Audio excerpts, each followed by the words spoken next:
Les plus grands, c'est ceux qui travaillent le plus. Tu vois. Ok. Et je me suis rendu compte que ceux qui travaillent le plus et qui sont constants, c'est ceux-là qui ont le plus de succès. Mais Sopra, moi, ce qui m'a vachement ému, c'est la première fois que je l'ai croisé. Tu vois, où il m'a dit, mais toi, tu sais pas que t'es notre exemple. Le premier Comorien de l'industrie. T'as Ah, pas de tu l'as même imité. J'ai fait l'accent, non, j'ai pas fait exprès. Tu l'as imité littéralement. Quand je vois Pauline Duarte, je me dis total légitime. Et je suis archi content pour elle. Tu vois. Mais on est en 2024. Ouais. Je t'ai dit, j'ai démarré en 2001. Qu'est-ce qui s'est passé entre-temps? Pourquoi est-ce que entre-temps, voilà, Ouais. tu vois. Et je me souviens, une fois, on avait un échange avec Gims. Il me dit, mais toi, t'as fait le tour. T'as disque d'or, diamant, platine. C'est ça. Tu vois. Il me dit, qu'est-ce que tu veux faire de plus? Tu vois. Je dis, mais moi, j'adore ça. Tu vois. Quand t'as plus de succès, personne t'appelle. Ouais. Tu vois. Donc là, j'avais moins de succès parce qu'on me suivait pas. Et donc, forcément, on m'appelait pas. Donc, c'était plus compliqué. Et comment t'as fait pour rebondir?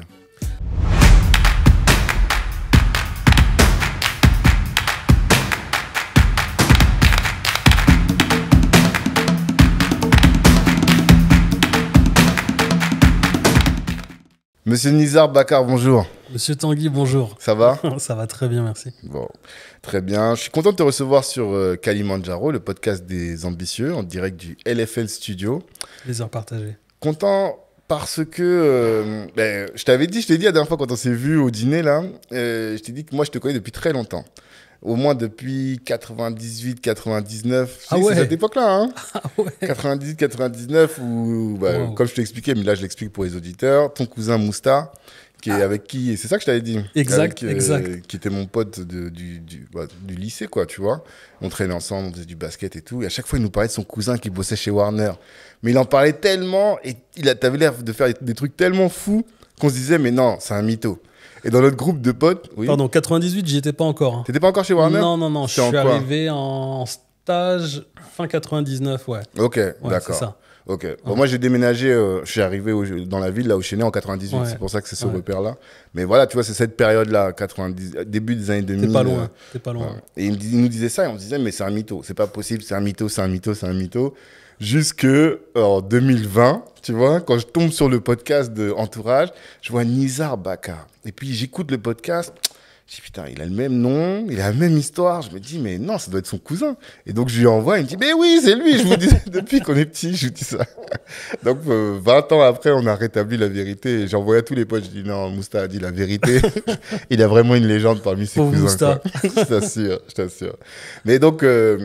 quand je dis légende, c'est peut-être un grand mot, mais tu fais partie de ceux qui ont agi dans l'industrie musicale et aujourd'hui dans le sport, tu vas nous expliquer comment.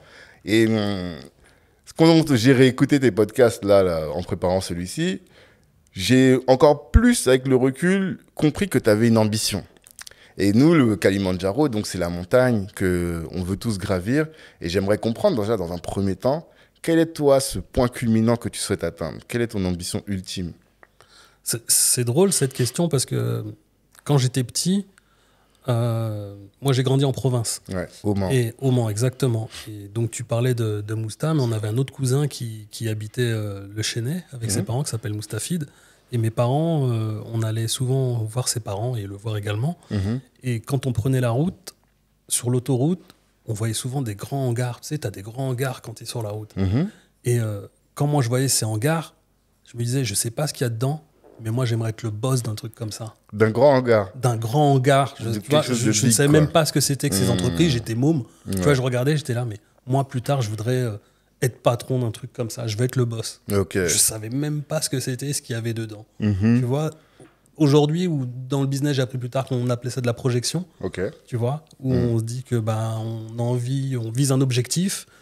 Quand on voit une belle voiture, on se dit j'aimerais avoir cette voiture, et que ceux qui se projettent en fait finissent par y arriver, trouver les moyens pour l'obtenir avec le travail. Et moi, c'était ça. Donc, j'ai pas eu ces hangars, mais j'ai une carrière qui est plutôt sympa. Et c'est aussi drôle quand tu me parles, je te dis justement de ces débuts avec ces histoires, parce que moi, j'avais pas cette impression, quand tu es dedans, t'as pas cette impression de faire des choses que les gens estiment être grandes, tu vois, parce que tu es dedans, tu es focus. Et... Même le fait d'être... Parce que tu étais assistant, après tu es passé DA, après, mais DA pas que sur des petits projets, quoi, tu vois. DA sur tout de suite des trucs big, tu as Booba, Taiki plus récemment. Enfin, aujourd'hui, avec la rétrospective, alors peut-être c'est nous aussi avec la rétrospective, mais on se voit, c'est que des trucs fous, quoi, tu vois. Bah, disons que ça allait vite. Ça allait vite parce que quand j'ai fait mon stage, je ne vais pas parler de ce que j'ai fait avant parce que sinon ça va être un peu trop long. Mais quand je fais mon stage chez Warner et que Warif me permet de faire ce stage et que ensuite Warner m'embauche, crée un poste en CDD, sans le savoir, j'avais déjà des prétentions. Tu vois, dans mes échanges que j'avais avec lui, j'avais certaines prétentions. Donc quand j'arrête Warner parce qu'il faut que je me fasse opérer, enlever une broche que j'avais au pied à cause du foot et que je ne m'entendais plus et que je ne me projetais pas chez eux, quand j'entends parler de cette opportunité chez Sony et que je postule, je suis obligé de faire un clin d'œil à Sébastien Catillon qui m'avait parlé de cette opportunité. Je dis je veux faire DA, mais en réalité pour moi je ne savais pas tout ce en quoi ça consistait, la fonction de DA en maison de disque. Mais je savais que je voulais faire ça. Donc je postule et quand les entretiens se passent, ils se passent plutôt bien. Je dis à mon responsable, à mon boss à l'époque, Nicolas Galibert, je dis écoute, moi je veux faire des projets qui cartonnent vite pour que tu me fiches la paix ensuite sur des projets en développement. Ah, tu vois. Donc j'ai dit je veux briquer vite des projets. Donc c'était peut-être un peu prétentieux parce que j'aurais pu me planter, tu vois. Donc il avait certains projets avec certains catalogues qu'il avait fait auxquels je ne croyais moins, moi. Donc j'ai dû rendre des contrats avec des gens avec qui j'ai sympathisé par la suite. On pourra en parler plus tard. Donc j'ai rendu des contrats, j'ai signé des artistes. Et par contre, oui, ça allait vite. Tu vois, j'ai vite breaké. Ma toute première signature en juillet 2021, c'est Core et Scalp. Tu vois, et Core et Scalp, ils sont au début de leur prime à cette époque-là. Tu vois, ils ont des tubes avec Rof. 2001. Ouais, t'as dit 2021. Ouais. Oh, autant pour moi. Heureusement que tu me reprends. 2021, c'est beaucoup plus tard. Pour ça, les gens, ils vont pas comprendre. Heureusement que tu me reprends, là. Ça va pas du tout. 2001, donc, c'est 2001, juillet 2001. Donc, ils ont ces tubes avec Rof. Ensuite, ils ont des tubes avec le premier album de Pokora qu'on connaît. Des projets plus populaires avec Leslie. Ensuite, on fait Ryan B. Fever ensemble, tu vois. Ils ont plein de projets sur lesquels, et je les place sur la BO de Taxi 3 surtout, tu vois, qui leur permettra d'avoir leur studio ensuite à la Plaine Saint-Denis et de faire justement le projet Ryan B. Fever et d'autres projets qu'ils ont fait ensuite qui auront breaké. Donc, tu as eux qui break, mais dans la foulée, effectivement, j'ai la chance de pouvoir signer Booba. Tu vois, et après Booba, il y a Tikenja Fakoli qui est également à son prime, qui remplissait les Zéniths à l'époque et qui passait beaucoup sur France Inter. J'accompagne Swad Massi et Ersigne avec moi sur son deuxième album. Ensuite, il y a Madou et Mariam. Enfin, il y a d'autres projets, mais ils ont breaké rapidement et j'ai pu faire du développement derrière et pouvoir m'amuser. D'accord. Mais tu avais cette vision que tu voulais faire quelque chose de gros. Est-ce que tu te disais, je vais gravir les échelons à l'intérieur de l'industrie et devenir moi-même PDG de mon propre label ou d'une maison de disques peut-être, ou tu avais d'autres visions à cette époque-là? Au début, même pas. Au début, je me dis, je suis un privilégié. Tu vois, je travaille dans l'industrie de la musique, c'est le secteur du loisir. Je me fais plaisir, je suis payé correctement. Le matin, je me lève, j'ai la banane, elle est comme ça. Le soir, je rentre. Tu vois, je me suis tapé, avant d'avoir même ce poste, déjà, je faisais énormément de concerts. J'ai fait de la radio, où je mangeais de la musique. Même des fois, je m'endormais avec de la musique, tu vois. Donc, j'étais plus que passionné. Donc là, j'avais de la chance d'être payé pour faire ça.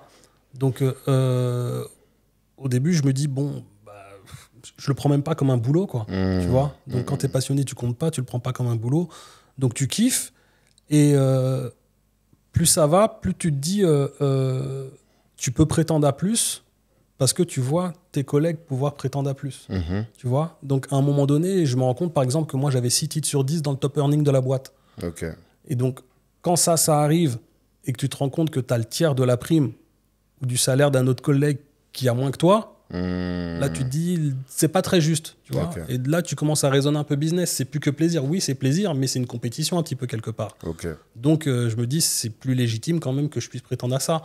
Et je l'ai surtout senti quand on a voulu me débaucher plusieurs fois et qu'à chaque fois, je disais non parce que j'étais heureux là où j'étais. Mais ça, on va en parler de tout ça parce que comme je te dis, Tu as fait beaucoup de boîtes, on va dire. Ouais. Et à chaque fois, on vient te chercher. Je me dis toujours, mais lui, il doit avoir un truc que tout le monde veut avoir. Tout le monde veut l'avoir dans sa team. À un moment, je me suis même dit, mais en vrai, on devrait le débaucher, nous aussi, qui rentre dans notre team, pour savoir. Mais aujourd'hui, là, après cette carrière-là, dans l'industrie musicale, maintenant, on le sait, tu es dans le monde du sport. C'est quoi ton objectif, ton Kalimandjaro?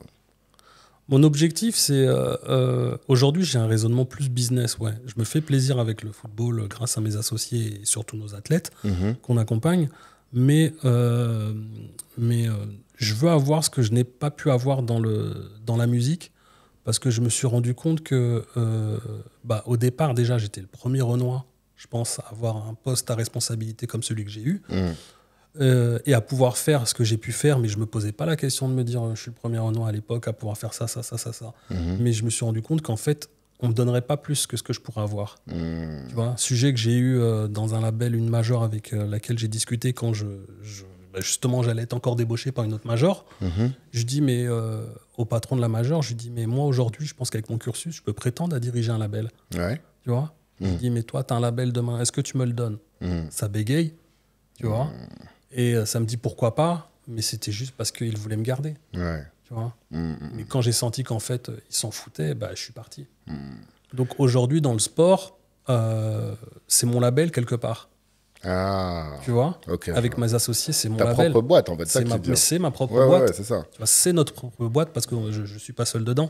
Tu vois, mais aujourd'hui, j'ai la responsabilité du succès comme des échecs. Que t'avais pas, tu sentais que tu n'avais pas cette responsabilité-là quand tu étais en salarié des labels? Non, je l'avais pas parce qu'en fait, tu ramènes le pétrole, tu ramènes l'or, mais en fait, on te distribue des dollars. Que des miettes. Tu vois. On dit tiens, toi, je te donne quelques billets, c'est bien par rapport à ce que tu rapportes, mais tu vois, quand c'est toi qui rapporte l'essentiel de l'eau au moulin et que derrière tu peux pas en profiter, tu dis c'est pas normal. C'est frustrant. C'est hyper frustrant. Mais là, du coup, avec cette boîte, NGA Corp, pardon. Ouais. C'est quoi le but? C'est ça? Où tu veux aller? Où est-ce que tu veux l'amener? Le but, c'est que en fait, nos références, c'est nos grands ou c'est certains de nos frères. D'accord. Tu vois, la référence ultime, c'est comme sport. Comme sport, c'est la boîte de Bouna Ndiaye et Jérémy Beljana, tu vois. Je te laisse présenter pour les auditeurs qui ne connaissent pas. Donc Bouna et Jérémy, c'est des agents dans le basket qui sont là depuis plus de 30 ans, tu vois, qui ont pignon sur eux aujourd'hui, mais qui ont galéré avant d'arriver là où ils en sont. Tu vois, moi, je le connais depuis que j'étais à la fac, en fait, parce que le frère de Bouna jouait au Mans, quand moi j'étais à la fac au Mans, et c'est comme ça qu'on s'est connus. Donc moi, j'allais voir Bouna quand il avait ses locaux sur Saint-Germain-en-Laye, des locaux qui étaient minuscules, tu vois, mais il avait déjà cette ambition. Et quand tu regardes aujourd'hui ce qu'il représente, tu vois, j'ai lu il n'y a pas longtemps un article, mais qui date un petit peu, où il est dit que c'est l'agent, tout sport confondu, qui a fait le milliard d'euros de transfert. Ah ouais? Tu te rends compte? Il n'y a pas un agent, tout sport confondu, qui a fait ce qu'il a fait avec son agence. Donc quand tu vois les athlètes qu'il a, ce qu'il représente et ce qu'il est aujourd'hui, et tu vois surtout la modestie qui reflète le personnage, nous on est toujours en contact ensemble, pour moi c'est ma référence. Tu vois? Donc c'est ma référence ultime. Après, t'en as d'autres, j'ai d'autres potes, tu vois, qui ont un parcours qui est juste incroyable, avec une ascension qui est différente, comme Jonathan Kébé. Ok. Et tu regardes lui, ce qu'il a fait aussi de manière différente, c'est incroyable. Dans le sport aussi? Dans le sport, lui, c'est plus dans le football, alors que c'est un ancien basketteur. Ok. Mais ce qu'il a fait, c'est incroyable. Tu vois, il a 3 athlètes qui sont en équipe de France A, tu vois, Chouameni, Koundé, Maignan. Juste ces 3 athlètes-là, tu regardes le travail qu'il a fait. Mais lui, pareillement, il était à l'école de Bouna, parce que Bouna l'avait également embauché à un moment donné. Tu vois, donc je dis pas que c'est tout ce qu'il a fait avec Bouna qui lui a permis d'eux, mais c'est cette école. Et donc pour moi, c'est la référence ultime, ce que eux font comme sport et ESN. La société de Jonathan Kébé, c'est mes références ultimes. Tu vois, je pourrais te parler de Stellar, qui est une multinationale américaine. Non, c'est pas ma ref. Ouais, tu vois, c'est trop loin. C'est trop loin et ça me parle pas. Tu vois, alors qu'eux, ce que font, mais surtout dans la manière d'accompagner leurs athlètes, ça me parle totalement. C'est intéressant. On peut le dire maintenant. Qu'est-ce qu'ils ont de si particulier dans cette manière d'accompagner les athlètes qui t'inspire? La proximité déjà. Tu vois, la proximité, la soif du perfectionnement, tu vois, et de l'excellence. Tu vois. Donc déjà, ça, ce qu'ils ont, c'est juste admirable. Ok. C'est lui qui... Bouna, il a Rudy Gobert? Exactement, Rudy Gobert, Wembanyama. Ouais, plus récemment. Ouais. Non, parce que j'avais vu le reportage sur Rudy Gobert et je me souvenais qu'il avait beaucoup parlé de ça, de son accompagnement, comment il complétait ses limites et qu'il ne s'attachait pas uniquement à développer ses capacités, ses points de force, quoi, tu vois. C'est exactement ça. On en reparlera, je pense. Et même les échecs qu'ils ont pu vivre, tu vois, c'est pour moi, c'est des exemples même là-dessus, sur la manière dont ils ont pu rebondir pour transformer ces échecs en succès. D'accord. Et toi, tu t'es attaché à quand même une industrie qui est un peu naissante, qui est celle du foot féminin. T'es spécialisé dans le foot féminin, NGA? Alors, on n'est pas spécialisé dans le foot féminin. Okay. J'aime à raconter que c'est plus ou moins un accident ce qui s'est passé. D'accord. Parce que la figure de proue de l'agence, en tout cas dans le football féminin, c'est Lorena Fazer. Et Lorena Fazer, en fait, je la connais depuis qu'elle a 10 ans. Tu vois, parce qu'elle est au PSG depuis toute petite et j'ai mon fils, moi, qui a joué au Paris Saint-Germain depuis tout petit. Okay. Donc forcément, on se côtoyait avec les parents, avec ses sœurs, avec elle. On se voyait fréquemment au bord des terrains ou pendant les entraînements et donc on avait sympathisé. Et comme on avait des atomes crochus, quand elle était en U19 avec le Paris Saint-Germain et qu'elle commençait à s'entraîner avec les pros, les parents m'ont dit il se passe rien, ça bouge pas.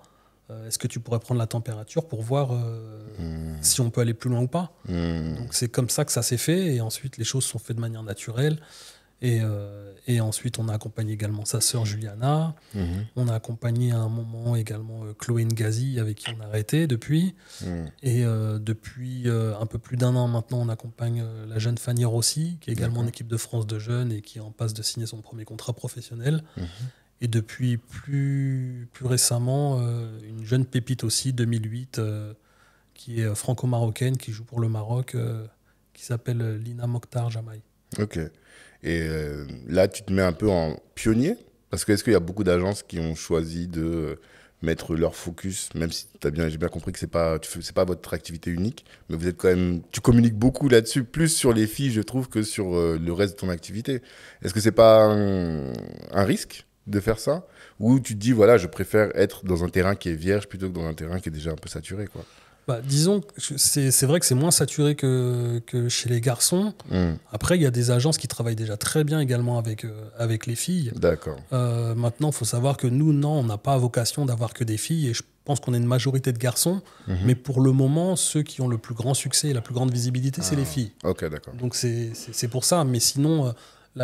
avant Lorena, la figure de proue de l'agence, c'était Senou Koulibaly, qui était en Ligue 1. Sauf que son club est descendu. Et en descendant de division, forcément, tu es moins visible. Et maintenant, il joue à Chypre. Ouais. Tu vois, donc, on l'a transféré à Chypre. Et se retrouvant à Chypre, il est moins visible en France, forcément. Bien donc, sûr.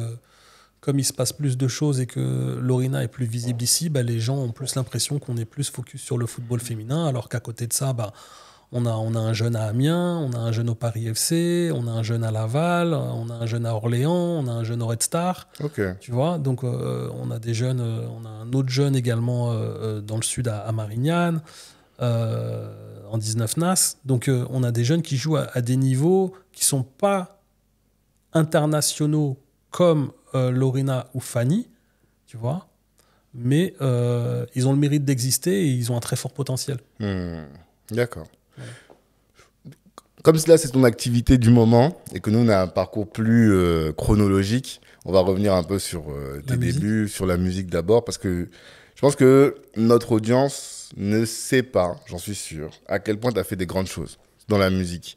Et même, j'en parlais avec Jean-Pierre, il m'a dit non, il faut recevoir Nizar parce qu'il connaît bien ce business-là, il connaît bien le business de la musique donc, et du sport aussi. Donc, il y a des choses intéressantes à faire dans ces deux industries, des industries dans lesquelles on est très présent.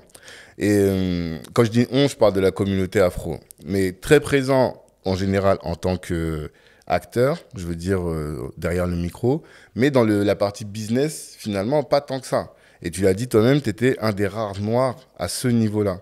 Et moi, j'ai la conviction que ces industries-là où on est très présent au micro, il faut aussi qu'on puisse couvrir toute la chaîne de valeur et être présent à tous les niveaux. Est-ce que toi, tu as un avis sur ce sujet par rapport à la communauté ou pas du tout ? Bah, je me dis qu'en France, plus compliqué pour nous, Ouais. tu vois, de faire des choses. Je m'explique. Tu vois, Niggas with Enjoyment. Tu connais ce média? Ouais, NWE, bien sûr. Donc tu connais Hugo. Alors, je connais pas Hugo, mais je connais de nom. Voilà. Donc, mais tu regardes ce qu'il a fait. Moi, je me dis, son média, il a signé un label musical avec les US. Ok. Tu vois le truc? Mais comment est-ce qu'il a signé ce label musical avec les US? Parce que son partenaire, qui est très intelligent, qui s'appelle Just, tu vois? Juston Record, c'est ça? Alors là, tu me poses une colle si son label, on l'appelle comme ça ou pas. Ouais, moi, je l'appelle, tu vois? C'est des Congolais, non? Alors juste, je sais même plus s'il est congolais ou pas. Je te dis, bon, tu me poses une moi, deuxième colle. Non, Pourtant, on se connaît depuis très longtemps. Tu vois, je te raconterai même une anecdote avec lui un peu plus tard. Mais là, tu me poses une colle. Mais lui, il a signé ce label parce qu'il a fait ce deal avec NWE. Et ils ont signé en direct avec Epic US. Tu vois, avec Sylvia Ron. Et moi, je me dis, mais les mecs étant en France, pourquoi est-ce que c'est pas signé ici? Après, peut-être que c'est devenu trop gros et que NWE, beaucoup de gens pensent que c'est un média international. Moi aussi, j'ai toujours cru que c'était international. Mais tout le monde pense qu'il est international. Alors que je vais pas casser le mythe, mais je vais pas dire de quelle ville. Et Hugo, je te le dirai en off, tu vois, mais quand je vais te dire de quelle ville il est, tu vas être choqué. Tu vois, mais quand tu regardes ce qu'il a fait, je me dis c'est hyper admirable, mais il faut que ce soit une personne aux États-Unis qui comprenne le potentiel pour faire un deal avec. Et tu te dis que c'est ce label, NWE, qui produit Victor Thompson. Tu vois, et quand tu regardes le hit de Victor, je me dis... C'est celui qui fait 10 Year Blessing. Exactement. Exactement. Oui, et c'est NWE, le label, qui produit ça avec Just. Ça, je pense que la majorité des gens ne le savent pas. Ouais. Et tu dis, qu'est-ce que tu veux dire par là? Par rapport au business? Ce que je veux dire que par rapport au business... en France, je pense qu'on est moins ouvert par rapport à tout ça. Ça commence à changer un peu. Tu vois, quand je vois un frère comme Salsa, tu vois, je me dis, mais total légitime. Tu vois, et je suis archi content pour lui. Quand je vois Pauline Duarte, je me dis total légitime. Et je suis archi content pour elle.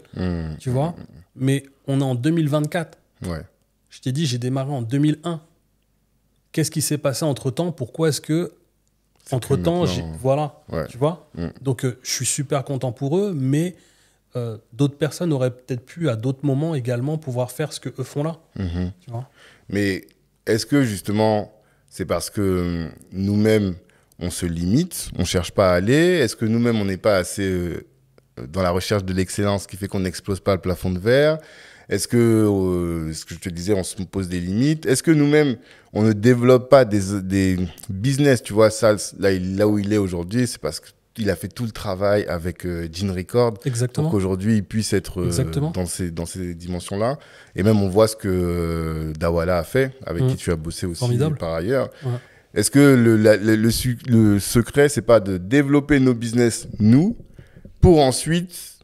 être racheté par des grands groupes. Voilà. Quelle est la stratégie qu'on devrait faire au niveau de la communauté selon toi? Là-dessus, tu as totalement raison, tu vois. Et moi, si je m'en veux à un niveau, c'est que j'ai jamais eu le courage d'être un producteur indépendant. Tu vois, parce que je suis un fruit des majors, parce que j'ai commencé tôt en tant que premier, comme je te l'expliquais avant, et du coup, j'étais dans mon confort de salarié.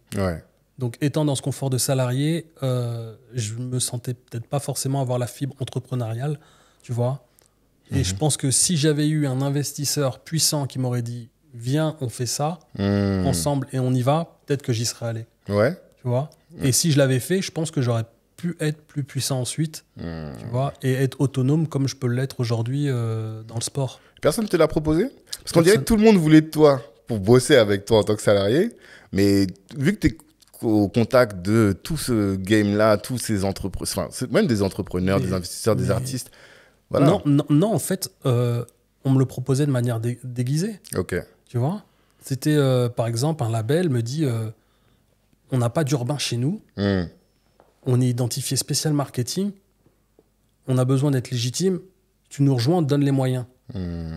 Donc, j'y vais, je fais le boulot, et une fois que tout va bien, bah, finalement, on n'a plus besoin de toi. Tu comprends?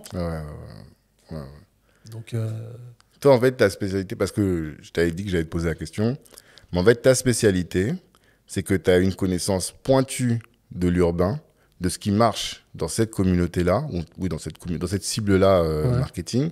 Et donc, quand on t'appelle, c'est parce qu'on se dit, lui, il a la connaissance et la compétence pour nous ouvrir, nous faire accéder à ce marché-là. Je pense, tu sais, tard, je me suis dit, pourquoi est-ce qu'il voulait me débaucher, en fait, à chaque fois? Oui, quand on écoute ton parcours, tout le temps, on vient te chercher. Et je me disais, pourquoi? Et en fait, je me suis dit, sans prétention aucune, je pense que j'ai un don, tu vois, et ce don, c'est peut-être de flairer ce qui potentiellement peut marcher. D'accord. Tu vois. Et avant de créer ma boîte dans le sport, une personne m'a dit de maison de disques, mais t'es pas un peu vieux pour, tu vois, continuer dans la musique? Cette personne me dit ça après que j'ai signé Taiki. Tu vois, et le succès, exactement, 2020, 2019, je sais plus. Bon, un peu avant, peut-être un peu avant. Et donc, tu as le succès de Taiki et ce qui se passe.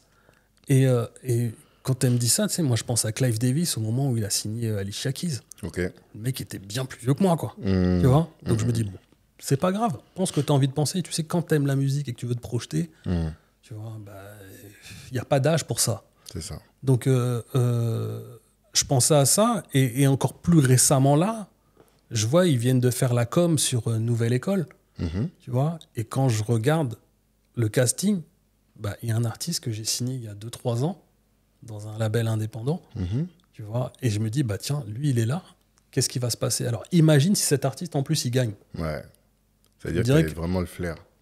Mais toi, pour toi, j'essaie de me demander, est-ce que c'est de l'intuition ou est-ce que c'est de l'analyse quand tu détermines que ce produit-là peut marcher? Ce produit, on s'est compris. Pour moi, c'est les deux. Ok. C'est les deux parce que ce que j'ai toujours dit, c'est que quand tu écoutes un artiste, tu es frappé par la sensibilité de ce qu'il te transmet. Tu vois. Donc moi, je me souviendrai tout le temps, par exemple, la première fois où j'ai écouté Zao, par exemple. Tu vois. Et comment est-ce que je l'ai écouté? C'est parce que le chef de projet de Corneille, c'était un pote de ma promotion quand je faisais ma formation dans l'industrie du disque. Et donc, on se croise dans le train en allant au Transmusical à La Rochelle, au Francofolie. Et quand on se croise, Corneille, il a 80 000 ventes, je crois, à l'époque, tu vois, avant de faire ses 800 000, etc. Et je dis à mon pote, je sais pas ce qui se passe au Canada, mais j'aimerais bien écouter des projets qui viennent de chez eux. Tu vois, au Québec. Et donc, du coup, je lui demande de faire un rendez-vous avec Corneille et son manager René à l'époque. Et donc, les deux viennent et me font écouter des projets. Il y avait 2 projets. Il y avait Gage et il y avait Zao. Et donc, quand il me fait écouter Zao, mais je m'arrête dans mon bureau. Moi, il me l'a fait écouter. Il me fait écouter un titre qui s'appelle Petit Jeu. Moi, je l'appelais Cinéma parce que je ne connaissais pas le nom du titre et elle n'arrêtait pas de dire cinéma dans le titre. Tu vois, je me pose, je me lève, je danse, je dis, mais attends, c'est quoi ce truc? Tu vois, et je le remets et je me relève. Et je ne sais pas, en fait, me canaliser, tu vois, quand je suis touché. Tu vois le truc? Moi, je suis un très, très mauvais commercial. Tu vois, tu me donnes des pots de yaourt, je ne saurais pas les vendre. Mais si ça me parle... Ouais, là, tu vas réussir. Mais là c'est juste incroyable. Et donc, du coup, je la remets, mais je me mets la main sur la tête. Je danse dans le bureau, je fais, c'est quoi ce truc? Et alors que c'est pas évident, Zao. Moi, je trouve sa voix et tout... C'est pas un tube évident. Enfin, quand tu l'entends, tu te dis, c'est pas forcément quelque chose qui allait marcher. Tu vois? Enfin, de mon point de vue, en tout cas. Je suis pas dans la projection de me dire, ça va marcher ou pas marcher. Toi, c'est est-ce que ça vibre? Ouais, ok. Tu vois, ça vibre. Tu vois le truc? Et quand je l'écoute comme ça, je suis comme un fou. Je tourne de... Et en fait, ce qui s'est passé, c'est que je connaissais même pas son visage. Je ne savais même pas à quoi elle ressemblait. Tu vois? Et mon plus grand espoir, c'est de me dire, j'espère qu'elle ressemble quand même à quelque chose. Tu vois? Sinon, on pourra pas la vendre. Sinon, ou alors, on pourra la vendre, mais je sais pas comment, tu vois, différemment. Tu vois? Mais je ne savais pas ce qu'elle représentait. Tu vois? Mais quand je l'écoutais, parce qu'à l'époque, tu regardes le R&B, c'était pas comme maintenant. Tu vois? T'avais Wallen qui représentait quelque chose, et t'avais Leslie qui était plus pop. Tu vois? Mais c'est tout. Quand tu regardais bien. Et là, je l'entendais, pour moi, c'était Missy Elliott. D'accord. Sur ce titre. Tu réécouteras, Petit Jeu, tu l'écoutes, pour moi, c'était Missy Elliott. D'accord. Donc, je l'entends, je fais, wow, c'est juste incroyable. Donc, du coup, ça m'a parlé tout de suite. Tu vois? Et quand, des années après, je me retrouve chez Warner, parce que là, j'étais chez Sony TV, quand je veux la vendre à mon président, il n'est pas convaincu. Tu vois? Et il me dit, tu la signes en artiste et tu lui imposes des auteurs. Parce qu'elle n'est pas capable de. Tu vois? Alors, peut-être là, il faut peut-être que les gens comprennent. Parce que là, ça, c'est un peu technique. artiste, auteur. Quand tu as signé un artiste, ça veut dire quoi? Alors, ça veut dire qu'elle signe en direct avec la maison de disques. Ok. Mais du coup, le travail de répertoire, tu le fais avec l'artiste. D'accord. Alors que si elle se produit, elle t'apporte le projet qui est enregistré, mixé, tu vois, voire masterisé. Et ensuite, tu t'occupes de tout l'aspect marketing et promo. Et là, elle signerait en quoi? Ce serait en licence. En licence. C'est ça la différence entre signer en artiste et signer en licence. Exactement. D'accord. Exactement. Donc, du coup, moi, elle me dit, Nizar, non, moi, je veux signer une licence. Donc, du coup, j'arrive pas à la signer. L'ironie de l'histoire, c'est que plus tard, elle retravaille quand même avec ce président parce qu'il y a une fusion des deux labels. Ok. Et ils ont bossé ensemble, mais les projets qu'ils ont fait ensemble, ils ont moins marché. Alors que le premier a plutôt bien marché. Et ça, c'est une anecdote dans tout ça. Mais le meilleur exemple sur cette histoire d'émotion, tu vois, elle est avec un autre artiste qui composait un titre sur l'album de Kerry James dont moi je faisais la DA. C'est ça, j'attendais. Tu vois. Et je fais la DA de son album À l'ombre du show business. Tu vois. Et le retour du rap français. Kerry James. Donc, Kerry James. Donc quand je fais la DA de ces deux projets, il y a un compositeur qui est amené et qui est signé par Tefa et Masta, qui fait la musique d'un titre qui s'appelle XY, dont le clip a été réalisé par Mathieu Kassovitch. Donc, quand il fait ce titre, il n'a pas de manager, donc moi je deal en direct avec lui, je parle en direct avec le compositeur. Et un jour, ce compositeur fait un tube qui commence à marcher en Belgique. Et quand il fait ce tube qui commence à marcher en Belgique, mon patron de l'époque me dit, tu connais ce titre et tout, on pète un peu un câble tous les deux dessus. Je dis, le mec, je le connais, c'est lui qui a fait tel titre pour Kerry. Tu vois, je dis, c'est son portable, on peut l'appeler, on peut le voir. Donc je l'appelle, je demande à faire un rendez-vous avec. On va à Bruxelles, on déjeune ensemble à la gare de Bruxelles midi, et on écoute le projet. Et quand on écoute le projet, je dis, bon, il y a du taf quand même, mais le mec a un talent. Et en parallèle de ça, je lui demande tout le contenu qu'il peut nous livrer. Et quand il nous livre tout son contenu, il y a un clip qui m'a fait l'effet de ce que je te racontais tout à l'heure sur Zao. Et un titre qui s'appelle Up Saolis. Et quand je regardais le clip et quand je l'écoutais, je me dis, non, le mec, c'est un génie. Il est juste incroyable. Et ça, pareillement, je le présente à ma direction à l'époque et il me ressort ce qui m'a sorti sur Zao. Tu le signes en artiste et tu lui imposes des auteurs parce qu'il n'est pas capable de faire des tubes. Tu vois, parce que lui, il y croit. En fait, ce qui est difficile en tant que DA, c'est que toi, justement, tu as ce coup de cœur. Tu te dis, bon, j'ai que ce coup de cœur, normalement, ça va marcher. Mais après, il faut que tu le vendes d'abord à ta hiérarchie avant de le vendre au public, quoi, c'est ça? Mais totalement. C'est ta hiérarchie qui a le final cut. Exactement. Tu vois. Exactement. Pourquoi est-ce que chez Sony ATV, quand moi j'étais aux éditions, ça cartonnait autant? Que ce soit avec moi ou que ce soit avec les personnes qui m'ont remplacé ou que ce soit avec mes prédécesseurs. C'est que j'avais un patron qui faisait confiance à ses équipes. C'est ça. Tu vois. Il disait, t'as le droit, mais t'as pas le droit de trop te planter. Tu vois. Donc quand après les succès ils sont récurrents, à la fin ils te fichent la paix. Ça se passe bien. Et c'est pour ça que j'ai vécu mes plus belles années chez lui. Tu vois. Alors mais pourquoi l'autre te prend, excuse-moi de t'interrompre, hein, mais pourquoi il te prend pour ne pas te faire confiance?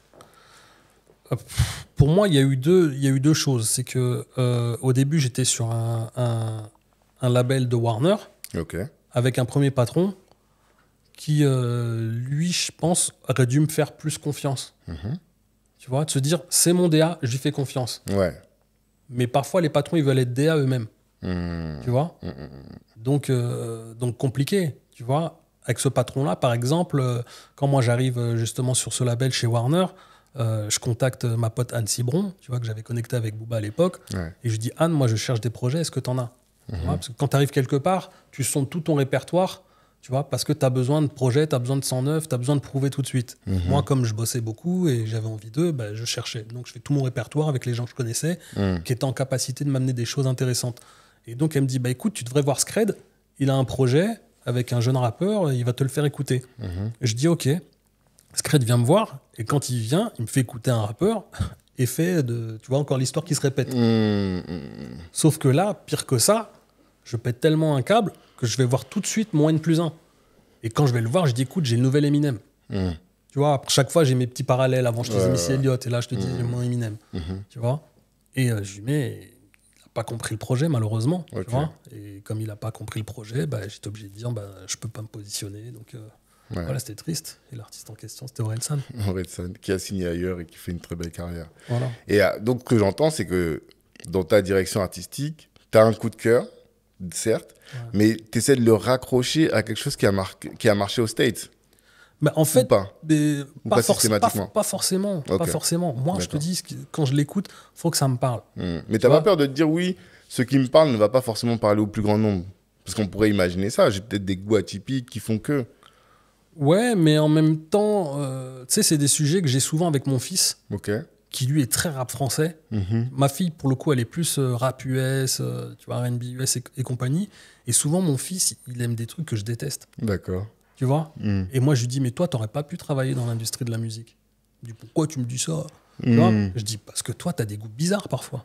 Ah ouais. Mais ces trucs qu'il déteste, c'est des trucs qui marchent Certains marchent, mais d'autres ne marchent pas. Ok, d'accord. Tu vois Et pour moi, il est victime de ce que j'appelle la playlist. La playlist, ouais, la playlist. Parce que lui, il est abonné à des playlists sur les DSP, tu vois, sur les plateformes de streaming. Et donc, quand il y a des nouveautés, il écoute les nouveautés qu'il y a dans les playlists. Et quand elles sont bien classées... C'est le travail d'ailleurs des maisons de disques et des DSP, de bien classer certains titres avec certaines maisons de disques. Ben, lui trouve ça fort. Juste parce que ça y est, c'est bien placé. Je sais pas si c'est parce que c'est bien placé, mais il écoute en boucle certains artistes, tu vois. Et moi, quand je les écoute, je dis, écoute, ça me parle absolument pas. Moi, j'aime pas. Il y en a, oui. Tu vois, il y en a, ils font l'unanimité, je suis d'accord avec lui. Mais il y en a d'autres, tu vois, alors que tu as des patrons de maisons de disques ou de médias qui vont écouter leurs enfants parce qu'ils se disent qu'ils sont plus dans le coup, tu vois. Et moi, jamais de la vie. Jamais mais jamais. Avec mon fils qu'il aime. Mais moi, je l'aurais jamais laissé être. Par contre, il me fait découvrir des choses. Tu vois, parfois, oui, je vais écouter, je suis curieux, mais il y en a que je sais que je ne supporte absolument pas. C'est pas possible. Oui, mais tu te sens pas en décalage, peut-être? Parce que si ton fils, il a quel âge? Il a 17 ans. Ouais, donc c'est quand même... 17 ans, c'est l'âge où on est tous bousillés de rap, quoi, tu vois. Enfin, moi, en tout cas, c'est l'âge où j'étais le plus bousillé. Je sais que... Ouais, donc, il connaît. Mais dans ce qu'il y a de plus populaire, moi, j'aime bien. Tu vois Tu vas me dire Tiakola, je vais te dire ah, oui. Ouais. Tu vas me dire Nino, je vais te dire ouais, oui. Nino, ouais, c'est dur. Tu vas me dire Resco, je vais te dire oui. Ok, je connais pas. Tu vois ce que je veux dire Donc, dans ces trucs-là, oui. Mais t'en as d'autres que je te dis, je retiens même pas les noms, j'ai pas envie de les retenir. Tu vois, ça me parle pas. Et ces artistes-là, j'aurais pas pu les signer. Ouais, après, bon, c'est pour ça aussi qu'il y a plein de maisons de disques, parce qu'il y a des sensibilités qui sont différentes aussi. Mais je suis super content de ce qui se passe, en fait. Parce que, tu sais, tous ces artistes, je suis content qu'ils existent, en tout cas, tu vois, et qu'il y ait un public. Parce que eux, la chance qu'ils ont, à la différence de nous, c'est que nous, pour enregistrer et pour être diffusé, à l'époque, c'était beaucoup plus compliqué. Totalement. Et aujourd'hui, c'est le public qui choisit ce qu'il a envie d'écouter. Alors qu'avant, c'était les médias qui faisaient la pluie et le beau temps. C'est plus le cas. Et est-ce que tu penses qu'aujourd'hui, il y a plus d'argent dans le rap qu'il y en avait avant? Elle est compliquée ta question parce que j'ai pas lu ce qui se passait au niveau de l'économie de la musique. J'ai un petit peu lâché. Je sais juste que aujourd'hui, à la différence de mon époque, la part de marché du rap, elle est énorme. Pour moi, c'est même la pop d'aujourd'hui. Ouais, exactement. L'urbain, le rap, le R&B, tu vois, c'est la pop d'aujourd'hui. Tu vois, si moi, si ce genre était au début des années 2000, vous seriez tous plâtrés. Ça aurait été incroyable. Mais parce qu'il y avait une discussion, je disais que quelqu'un me disait, je sais plus qui, qu'avant il y avait beaucoup d'argent, mais il y avait de l'argent mais moins d'acteurs. Ce qui fait que les acteurs prenaient beaucoup plus, tu vois. Aujourd'hui, il y a énormément d'acteurs, que ce soit le gâteau est plus gros, mais beaucoup d'acteurs, ce qui fait qu'il y a plus de gens qui vivent de la musique, mais il n'y a pas autant de gens qui en vivent très bien. Je ne sais pas si c'est quelque chose que tu as ressenti ou tu n'es plus du tout dans le game et tu ne te rends pas compte. Je suis tellement moins dans le game que... Là, tu n'es plus du tout. Là, maintenant, c'est sport que sport. Je fais du conseil pour une belle boîte. Ok. Tu vois, je le dis pas trop parce que qu'on me casse pas trop les pieds. Ouais. Tu vois, qu'on me laisse un peu tranquille. Mais cette boîte, elle est venue me rattraper en plein vol en me disant tu peux pas arrêter totalement. Ce serait bien qu'on fasse des choses ensemble, tu vois. Ok. Donc, il a su me motiver. Sur la DA, du coup. Sur de la DA ou apporteur d'affaires. Ok. Voilà. Donc je le fais en annexe de tout ce que je fais dans le sport. Donc je me fais vraiment plaisir. Il n'y a personne pour me casser les pieds par rapport à ça. Ok. Mais je suis moins impliqué qu'avant. Donc forcément, j'ai plus toutes les infos. Quand tu dis apporteur d'affaires, parce que c'est quoi? C'est tu ramènes des projets pour qu'ils soient signés. Exactement. Et ça, tu prends une commission sur ça. Mais comment tu déniches ces projets-là, en l'occurrence? Écoute, je pense que j'ai toujours mon réseau. Ok.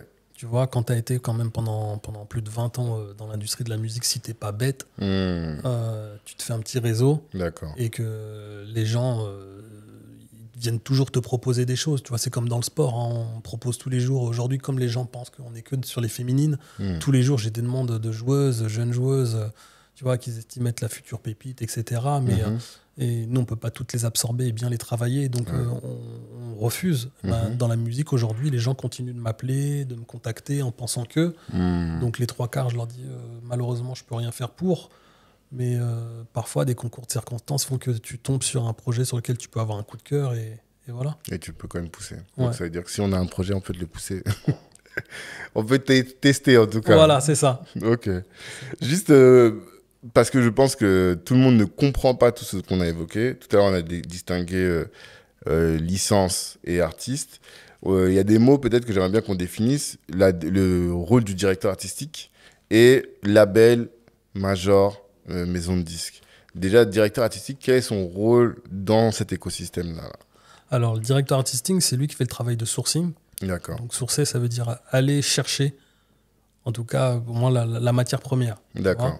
Donc, c'est toi qui dois détecter les talents de demain. Tu vois. Et une fois que tu les détectes, tu dois faire tout le travail d'accompagnement pour que le produit, pardonnez-moi de parler ainsi, soit le meilleur possible au moment où tu le livres au DSP. Tu le polis. Tu le polis, exactement. Sans enlever les aspérités, mais pourtant c'est ce que ça veut dire. Non, mais c'est exactement ça. C'est exactement ça. Moi, ce que j'adorais faire quand j'étais directeur artistique, c'était les meilleures combinaisons, les meilleures collaborations. Tu vois, ou si l'artiste était juste interprète, lui mettre le meilleur auteur avec le meilleur compositeur, avec le meilleur ingé son pour faire les meilleures prises, avec le meilleur ingé son pour faire le meilleur mix, avec le meilleur ingé son et les meilleurs studios pour faire le meilleur mastering possible. Tu vois, qui fait que à la fin, c'est ce travail de polissage, ça se dit ça? Ouais, je pense que c'est poli. Voilà. Ouais, en tout cas, tu polis, tu vois, qui fait que quand tu écoutes ensuite ton projet, tu te dis il est magnifique. Tu vois, c'est un petit diamant. Et au moment où tu le livres après, t'accompagnes également, même si tu es accompagné et que tu as la direction marketing avec le chef de projet, tu vois, et tout le staff de la promo pour bien travailler ton projet et polir la promo et le marketing de ce diamant, essayer de faire en sorte que ça se passe de la meilleure manière possible. D'accord, ça c'est le rôle du DA. Ouais. Je me souviens je sais pas si tu te souviens de ce morceau d'Akhenaton, J'ai pas de face. Ah oui, tu te rappelles? Gamani Production. Gamani Production. Bien sûr, énorme. Mais surtout, on sait tous de qui il parle dans ce titre. Ah ouais? Ouais, donc ça, je t'en parlerai aussi en off. Ok, bon, moi je connaissais pas. Bon, j'étais trop jeune de regarder ça. Mais est-ce que ça, c'est le métier d'un DA? Enfin, c'est le rôle du DA ou c'est plus le producteur qui va dénicher, par exemple, le dernier boys band, des jeunes qui sont un peu toxicos? Non, mais ça existe. Hein. Moi, par exemple, tu vois, là, quand j'ai voulu faire des coups comme ça, ce que j'appelle moi des coups spécial marketing, j'ai pris le mur. Okay. Pour ça, je suis nul. D'accord. Ah, mais totalement. Le jour où je me suis dit, ah tiens, parce que Warner, par exemple, je te dis, j'avais un président qui était formidable, mais malheureusement qui ne me suivait pas. Tu vois, sur ces projets-là. Pour moi, c'était une prison dorée. Tu vois, le matin, j'allais au taf avec une boule au ventre parce que je ne m'exprimais pas. Tu vois, autant chez Sony, je t'ai dit, j'étais heureux, ils me faisaient confiance et je briquais mes projets et ça se passait super bien. Autant quand j'étais chez Warner, j'avais une boule au ventre, je faisais du psoriasis. En fait, en réunion artistique, on me disait, t'en penses quoi? C'est bien. Même sans que je le pense, je dis oui, c'est bien. Tu vois, j'étais devenu un mouton. C'est pas le truc. Et c'était une tristesse sans nom parce que j'avais un bon salaire, je venais de prendre un crédit, je venais d'avoir un gosse, tu vois le truc. Donc j'étais prisonnier quelque part du truc. Tu vois. Donc à moins de me débaucher, quand t'as plus de succès, personne t'appelle. Tu vois. Donc là, j'avais moins de succès parce qu'on me suivait pas. Et donc forcément, on m'appelait pas. Donc c'était plus compliqué. Et comment t'as fait pour rebondir? J'ai prévu une sortie parce que ça allait pas, mais tu sondes. Et la chance que j'ai eue, c'est que j'ai eu 2 associés dans le monde du sport. Ça a été mon premier début. Tu vois, de ma connexion dans le sport. Eux étaient dirigeants d'un club de Ligue 1 et qui est passé en Ligue 2 ensuite. Et on a créé une société événementielle dans le sport ensemble. Et on a démarré des projets ensemble. On a même produit 2 artistes ensemble. Et ça a été ma bouffée d'oxygène quand j'ai quitté Warner et que je me suis retrouvé avec eux avant de rejoindre Watibé ensuite 3 ans après. C'est ça, après. Voilà. Mais avant ça, il faut qu'on termine sur le glossaire, on va dire. Un label. Ouais. Label, c'est une maison de disques. Tu vois, et dans une major, par exemple, tu as plusieurs labels. Il peut y avoir plusieurs labels. Et dans le label, en fait, les labels sont tous plus ou moins composés de manière identique. Tu vois, moi, à mon époque, en tout cas, tu avais dans le label le patron du label. Sous le patron du label, tu avais le directeur artistique. Au même niveau ou en dessous, tu avais le directeur marketing. Sous le directeur marketing, tu avais les chefs de projet. En parallèle du directeur marketing, tu avais le directeur ou la directrice promo. En dessous, tu avais les attachés de presse qui travaillaient avec le directeur ou la directrice promo. Et ensuite, toute la chaîne de distribution. Parce qu'avant, il y avait énormément de physique. Tu avais les responsables des chaînes, je ne sais plus comment on appelait ça, les comptes clés, je crois. D'accord. Et qui, eux, travaillaient avec les enseignes. Pour distribuer, faire en sorte que les CD soient vraiment dans les bacs, quoi. C'est ça. Et à un moment, tu as dit que tu travaillais à Sony, tu étais dans les éditions, c'est ça ? Exactement. Qu'est-ce que c'est que les éditions ? Je sais que c'est récupérer les droits, mais c'est différent de la DA, totalement. Alors, pas de la DA, parce que tu fais de la DA aux éditions, mais tu fais de la DA dans la production. La différence entre les éditions et la production, c'est que l'éditeur, il est propriétaire de l'œuvre. Donc l'œuvre, c'est la chanson. Tu vois. Donc l'œuvre, elle peut être reprise par n'importe quel autre interprète. Les ayants droit de l'œuvre resteront les mêmes. Tu vois, si A reprend la chanson de B, B continuera toujours de percevoir ses droits. Tu vois. Mais et s'il change les accords ou s'il change les paroles, il doit demander l'autorisation aux ayants droit. Tu vois. Et ça, c'est l'éditeur qui est propriétaire de cette œuvre. Et l'éditeur, il est propriétaire généralement à hauteur de 50% de l'œuvre. Les autres 50% se partagent entre les auteurs-compositeurs. Tu vois. Après, il peut y avoir d'autres deals, deals catalogues. J'ai oublié dans les éditions les autres deals qu'il y a, mais généralement, c'est surtout ça. Tu vois. Deal de gestion de catalogue et pack de préférence. Voilà. Et le travail, le rôle premier d'un éditeur, c'est de faire en sorte que l'œuvre elle soit le plus diffusée possible. Tu vois. Donc c'est pour ça qu'avant, il y avait, comment est-ce qu'on appelait ça ? Sur les tournées, ils apportaient de l'argent, les éditeurs, j'ai oublié comment est-ce qu'on appelait ça. Bon, c'est pas grave, le terme. Et tu pouvais avoir un auteur-compositeur qui n'avait pas de label, mais l'éditeur qui faisait tout ce travail de développement, lui payer du studio pour faire des maquettes, le faire rencontrer des réalisateurs, par exemple, pour améliorer également ses maquettes, des choses comme ça. Et ensuite, nous, c'est quelque chose qu'on faisait. Ensuite, avec ces maquettes-là, on allait démarcher les producteurs. Tu vois, Ryan B. Fever, par exemple, au début, il a été enregistré au studio Sony. Tu vois, donc nous, en tant qu'éditeur. Et ensuite, moi, j'allais démarcher les labels de Sony au départ. Tu vois, je montais dans les étages et j'allais les voir pour dire, voilà, on a un tube. Le premier tube, c'était un gars Waouran, tu vois. Et quand j'allais les voir au label de me dire s'ils voulaient se positionner ou pas. Et de produire, signer un deal de licence parce que Corescalp était producteur de ce projet. Donc signer en licence et ensuite faire le marketing et la promo sur ce projet. Faire en sorte de le diffuser. Exactement. Et les labels, eux, ils sont pas spécialisés par genre musical ou... À l'époque, c'était pas trop le cas. Non. Il y avait pas de... Je te dis parce que l'urbain n'était pas comme aujourd'hui. Tu vois, donc les labels étaient ce qu'on appelait généralistes. Et de temps en temps, tu pouvais avoir une petite cellule qui allait travailler un petit peu le rap ou le reggae ou le R&B. Tu vois, Small, par exemple, était très identifié dans ce genre-là. À l'époque. Barclay avait une petite partie qui était un peu identifiée dans ce genre-là à l'époque. Et aujourd'hui, tu regardes, ils font tous un peu de tout. D'accord. Et ensuite, tu as dit maison de disques major. Quelle est la différence? C'est la même chose, juste les majors, c'est des multinationales. Ok, d'accord. Ok, très bien. Donc, tu expliquais un peu ton parcours et tu as dit qu'à un moment, tu es allé dans le sport, les événements sportifs. Oui, c'est ça, les événements sportifs. Et après, tu as atterri chez Watibé. Exactement. Est-ce que tu peux nous expliquer comment la rencontre s'est faite et ce que tu faisais là-bas? C'est simple. À un moment, on était au studio Warner avec Kerry. Je ne sais plus s'il y avait Mokobe qui était là. Et Dawala était présent. Et il y avait Ahmed de Rap Touquet. Je ne sais pas si tu te souviens de ce site. Oui, c'était un site rap. C'est le site rap qui avait pignon sur rue avant Bouscapé. Avant Bouscapé, ouais, exactement. Et on est au studio et Ahmed me dit, Nizar, tu devrais te positionner sur un groupe, tu vois, qui en devenir, qui va avoir beaucoup de succès. Je dis, ah bon, c'est quoi? Il me dit Section d'Assaut. Je dis, bah, je connais pas, fais-moi écouter. Il me dit, bah, le producteur, il est là, c'est Dawala. Tu vois, je dis, ouais, bah, tu peux me faire écouter? Il me fait, ouais, bien sûr. Il me fait écouter, on monte dans mon bureau, parce que celui de Warner était en bas, au -1. Et quand on monte dans mon bureau, je dis, ah, ouais, c'est vraiment pas mal, tu vois, très intéressant et tout. Je dis, est-ce que tu peux me laisser le CD? Il me le laisse. Et je le fais écouter à ma direction, à l'époque, à -N+1. Il me dit, c'est pas mal, mais il bouge pas. Ah, lui, il ne bouge pas, ok. Non. Parce que Sex Oiseau, il bougeait. Non, mais c'était avant tout ce qui se passe. Ok. Tu vois. Donc, il ne bouge pas. Et donc, bah, moi, je le relance. Je lui dis, on avance. Je t'ai sélectionné que 3 titres sur toute...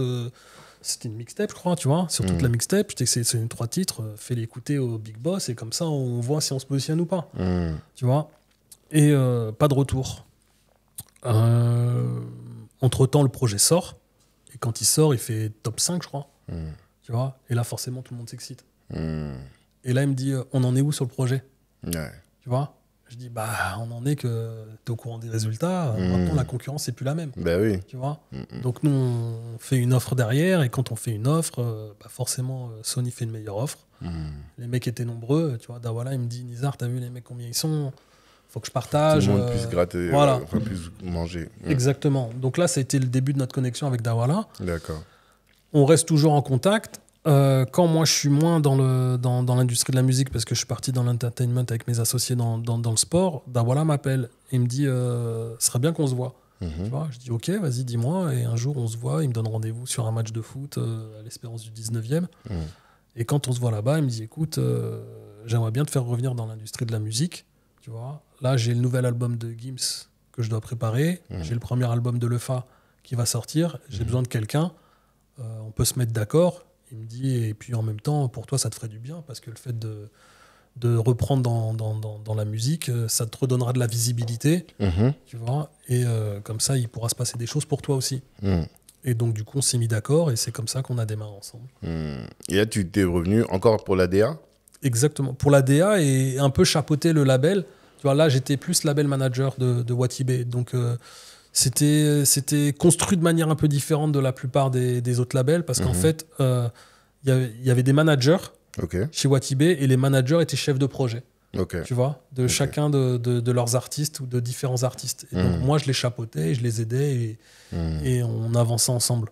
Et tu chapeautais en management des managers. Exactement. Ça correspondait à quoi? Tu leur donnais des objectifs à atteindre, tu faisais en sorte, je crois que tu avais dit que tu faisais en sorte que les projets soient produits dans les temps. C'était ça, une grosse partie de ton travail. Bah, c'était exactement ça. C'était mon rôle. Et sur les projets majeurs, bah, c'est moi qui faisais un petit peu ce travail-là, tu vois. Par exemple, sur Gims, qui revenait avec ce deuxième album, Mon cœur avait raison. J'ai presque fait les 3-8 par moment, quoi, tu vois. Donc, parce que c'est un double album, parce que le mec bosse comme une machine, tu vois. Il bosse beaucoup, beaucoup. Parfois, moi, je m'endormais en studio et lui, il était encore éveillé, tu vois. Je me disais, mais comment il fait, tu vois. Et donc, pour le coup, je me souviens, beaucoup disaient que j'allais jamais livrer l'album dans les temps. Et comme c'était une priorité pour Sony, parce que dans leur forecast, fallait sortir dans les temps, sinon ils faisaient pas le chiffre. Tu vois, c'était compliqué. Je pouvais pas me planter. Forecast, c'est les prévisions de sortie avec les chiffres. Tu vois, tu mets combien tu vas vendre. Ouais, en première semaine. Voilà, en première semaine, etc. Et du coup, j'ai appris après que beaucoup pensaient que j'allais pas pouvoir livrer dans les temps, mais moi j'avais l'expérience, donc pour moi c'était pas quelque chose de compliqué. Ce qui était compliqué, c'était réussir à gérer tout le monde en même temps, toute cette équipe. On avait 3 ingé sons qui mixaient plusieurs titres en même temps et les allers-retours qu'il fallait faire. Après, avec le marketing, la livraison de la pochette, etc., c'était pas forcément simple, mais on a livré dans les temps. Et j'ai pu partir le jour où j'ai livré en vacances, parce que c'était en plein été, tu vois. Et j'ai pu souffler après, mais ça a été éprouvant, tu vois. Ouais, c'était éprouvant. Mais quand tu vois qu'après l'album, ça a été son plus gros succès et sa plus grosse première semaine de vente, je crois qu'il a fait plus de 85 000 ventes la première semaine. C'était énorme. Et puis, il y a son plus gros tube. Ça fait comme jamais, c'est ça. Je me souviens que ça, c'est le gros tube de cet album-là. C'est ça, c'est ça. Donc, on a appris à se connaître. En plus, on ne se connaissait pas du tout. Tu vois, là, pour le coup, Dawala m'a fait confiance. Il m'a mis entre leurs mains. Et je pense qu'on a fait le job. Tout comme le premier album de Lefa. Mais Dawala, donc, tu as vu. Je pense qu'il a vu au départ, c'était chez Warner que tu étais, hein, au départ. Ouais. Donc, il a vu que je dirais pas que tu t'es battu, mais en tout cas que tu étais impliqué quand même pour que le deal se fasse, mais qu'il ne s'est pas fait et c'est étranger à ta volonté. Mais je pense que des DA, il y en avait plein, tu vois. Il doit en connaître plein. Qu'est-ce qui fait qu'il s'est dit toi? En fait, moi, c'est toujours ce qui m'intrigue. Je me dis, j'ai envie de déterminer, Nizar, là, c'est quoi sa secret de sauce ou son talent que les autres n'ont pas, quoi, tu vois. Qu'est-ce qui fait qu'il s'est dit, moi, je le veux lui dans ma team? Parce que là, c'est pas excuse-moi, je termine. Sur les autres, on a identifié que c'est parce que c'est toi qui as amené l'urbain, tu vois, et qui développait l'urbain. Mais là, Watibé, c'était déjà l'urbain et ils connaissaient déjà un peu le truc, tu vois. Ils avaient déjà fait Section d'Assaut, ils avaient déjà fait. Donc, je pense qu'il y avait encore autre chose que Daouala a senti. Je pense que c'était mon expérience. Ouais. Tu vois, mon expérience, elle rassurait parce que tu te dis, il sait de quoi il parle. Tu vois, il a déjà livré des projets. Tu vois, dans des temps impartis relativement courts. Et je le connais, tu vois. Je pense qu'il se disait, il me connaît, donc il me fait confiance. Ok. Je pense que c'est ça ce qui a dû se passer. D'accord. Ok. Et en termes d'éthique de travail, parce que j'ai lu l'autobiographie de Will Smith, et tu vois, on pense toujours que des acteurs, ou je pense avec les artistes aussi, c'est la même chose. C'est des gens qui sont un peu fleurs au fusil, la rose dans la bouche, la fleur à la bouche et qui arrivent comme ça tranquillement. Et tout à l'heure, juste avant de venir, tu m'as dit, tous les grands, c'est des gens qui sont ponctuels, qui sont organisés. Qu'est-ce que tu peux nous dire sur l'éthique de travail d'un Booba, d'un Gims et même la tienne? Qu'est-ce que toute cette expérience t'a fait découvrir en matière d'éthique de travail? Tu sais quoi? Dans le sport comme dans la musique, les plus grands, c'est ceux qui travaillent le plus. Tu vois. Et je me suis rendu compte que ceux qui travaillent le plus et qui sont constants, c'est ceux-là qui ont le plus de succès. Tu vois. Booba, par exemple, a toujours été archi carré. Tu vois. Dans le travail, c'était un gros bosseur. C'est-à-dire celui qui faisait le plus de morceaux ou celui qui allait... Pas forcément le plus de morceaux, mais c'était très travaillé. Ok. Mais qu'est-ce que tu entends par travailler? Travailler dans le sens où il avait une exigence au niveau que ce soit de la technique, que ce soit le choix des mots, que ce soit le mix, tu vois. Donc il était très exigeant là-dessus. C'est ça, en fait. Tu vois, et même au niveau de l'image, tu vois, au niveau de l'image, il était très très impliqué. Pour lui, c'était très important, tu vois. Mais moi, la première chose qui m'a frappé chez lui, c'est sa ponctualité. Tu vois, sur les rendez-vous qu'on avait ensemble ou sur la remise des éléments, que ce soit des contrats ou autre chose, c'était toujours assez incroyable. Tu vois. Après, tu me parles de... Gims aussi. Gims, lui, ce qui me frappait, je te dis, c'est sa capacité de mémorisation, qui est assez incroyable, et son investissement, tout pareil, dans le travail. Tu vois, le nombre de titres qu'il avait à livrer, mais en parallèle de ça, la promo ou les rendez-vous professionnels en parallèle qu'il avait de la musique, parce que il avait énormément de rendez-vous par rapport à plein de choses. Je me disais aussi comment il fait. Tu vois, et lui, je pense que c'est sa capacité de mémorisation. D'accord. Et moi, ce que j'entends... Alors, il y a l'implication, l'engagement, le fait de faire de la promo, faire des rendez-vous pro et faire la musique en même temps. Il y a le fait de produire beaucoup, parce que j'imagine que quand tu sors, par exemple, d'une journée où tu as fait des rendez-vous, tu as fait de la promo, tu es crevé, tu n'as pas envie de faire des morceaux ou d'aller en studio, mais si tu es engagé, si tu es impliqué, tu y vas. Et ce que j'entends sur les deux précédents, là, c'est l'exigence. De ne pas dire les choses sont faites, vont marcher, quoi. Je suis un artiste, j'ai du talent, ça va marcher. Non, je fais attention aux mots que j'emploie, je fais attention à la sonorité, enfin, je retravaille les choses pour qu'elles soient presque parfaites. C'est presque du perfectionnisme? C'est du perfectionnisme, mais totalement. D'accord. Totalement. Moi, je me souviens que j'ai changé une fois avec la maman de Booba, qui me parlait de ce qu'il faisait au niveau du sport quand il était plus jeune. Et il me disait que plus jeune, c'était un compétiteur. Quand il faisait une compétition... Tu vois, je crois que c'était de l'athlétisme qu'elle me parlait. Il me disait quand il faisait, c'était pour gagner. Tu vois, il ne faisait pas pour jouer, pour gagner. Tu vois, donc là, comme à Cristiano Ronaldo, quand tu regardes, c'est pour ça que je fais le parallèle avec les athlètes. Tu vois, eux le font pour gagner et c'est ceux-là les plus grands. Ok. Et qu'est-ce que toi, dans ces conditions, qu'est-ce que ça t'a appris, toi? Et comment est-ce que ça a impacté, toi, ta manière de bosser? En fait, je me suis rendu compte que moi, dans le travail, j'avais cette fibre aussi. Ok, tu l'avais déjà avant? Ouais, je l'avais, mais j'en étais pas conscient. Tu vois, j'en étais absolument pas conscient. Mais quand j'analysais avec du recul tout ce que j'ai pu faire avant même de me retrouver en maison de disque, j'avais ce degré d'exigence dans mon travail. Ok. Tu vois, donc du coup, en fait, c'était un ADN commun en fait avec eux, mais je suis pas artiste. Tu vois. Non, bien sûr. Mais tu es un professionnel. Et ça. en fait, ce qui fait que eux aussi réussissent, c'est pas que leur qualité artistique, c'est les qualités professionnelles. C'est ça. Et nous qui sommes entrepreneurs, pour la plupart des gens qui écoutent, ou en tout cas professionnels, c'est ça que j'essaie de tirer en fait comme enseignement. Ouais. C'est comment est-ce qu'on s'inspire de ce qui marche chez les gens qui ont fait des choses extraordinaires, pour que nous-mêmes, dans nos activités, eh bien, on puisse nous aussi faire des choses extraordinaires, tu vois. Pour moi, c'est l'exigence. Okay. Le mot, c'est l'exigence, tu vois. Dans notre roster, avec notre agence, tu vois, on a la chance d'avoir également Rio Mavuba, tu vois. Et Rio Mavuba, pour moi, il incarne totalement cet ADN. Rio est d'une exigence incroyable. Rio a une mémoire, une capacité de mémorisation qui est assez incroyable. Mais il la travaille ou c'est de l'inné? Pour moi, c'est de l'inné. Ok, d'accord. C'est de l'inné, tu vois. C'est vraiment de l'inné, mais à côté de ça... il y a un minimum de travail. Okay. Donc, quand tu regardes, tu vois, des fois, on se chambre, je l'ai encore eu tout à l'heure au téléphone, je dis, mais mec, tu sais que tu travailles 7 jours sur 7. Mais réellement, il travaille 7 jours sur 7. Donc là, il est off, mais il va reprendre bientôt. Mais il est responsable de la préformation des Girondins de Bordeaux. Okay. Donc, ça veut dire que déjà, du lundi au samedi, il travaille, parce qu'il est pris par les jeunes, au centre, et avec les matchs le week-end. Mais le dimanche, il fait téléfoot, tu vois. Quand il fait pas téléfoot, ou quand il fait téléfoot, le même dimanche, il peut avoir l'émission le matin, mais le soir, il peut faire Free Ligue 1 pour commenter en off sur Free une émission. Okay. C'est-à-dire qu'il fait réellement 7 jours sur 7. Il n'a pas de jour off dans la semaine. Tu vois, je dis, quand est-ce que tu te reposes? Donc, tu as les voyages en plus, l'avion, le train. Tu vois, la famille, tu la vois quand à ce moment-là? Il voit un petit peu son fils parce qu'il est aussi au Girondins de Bordeaux. Ok, tu vois.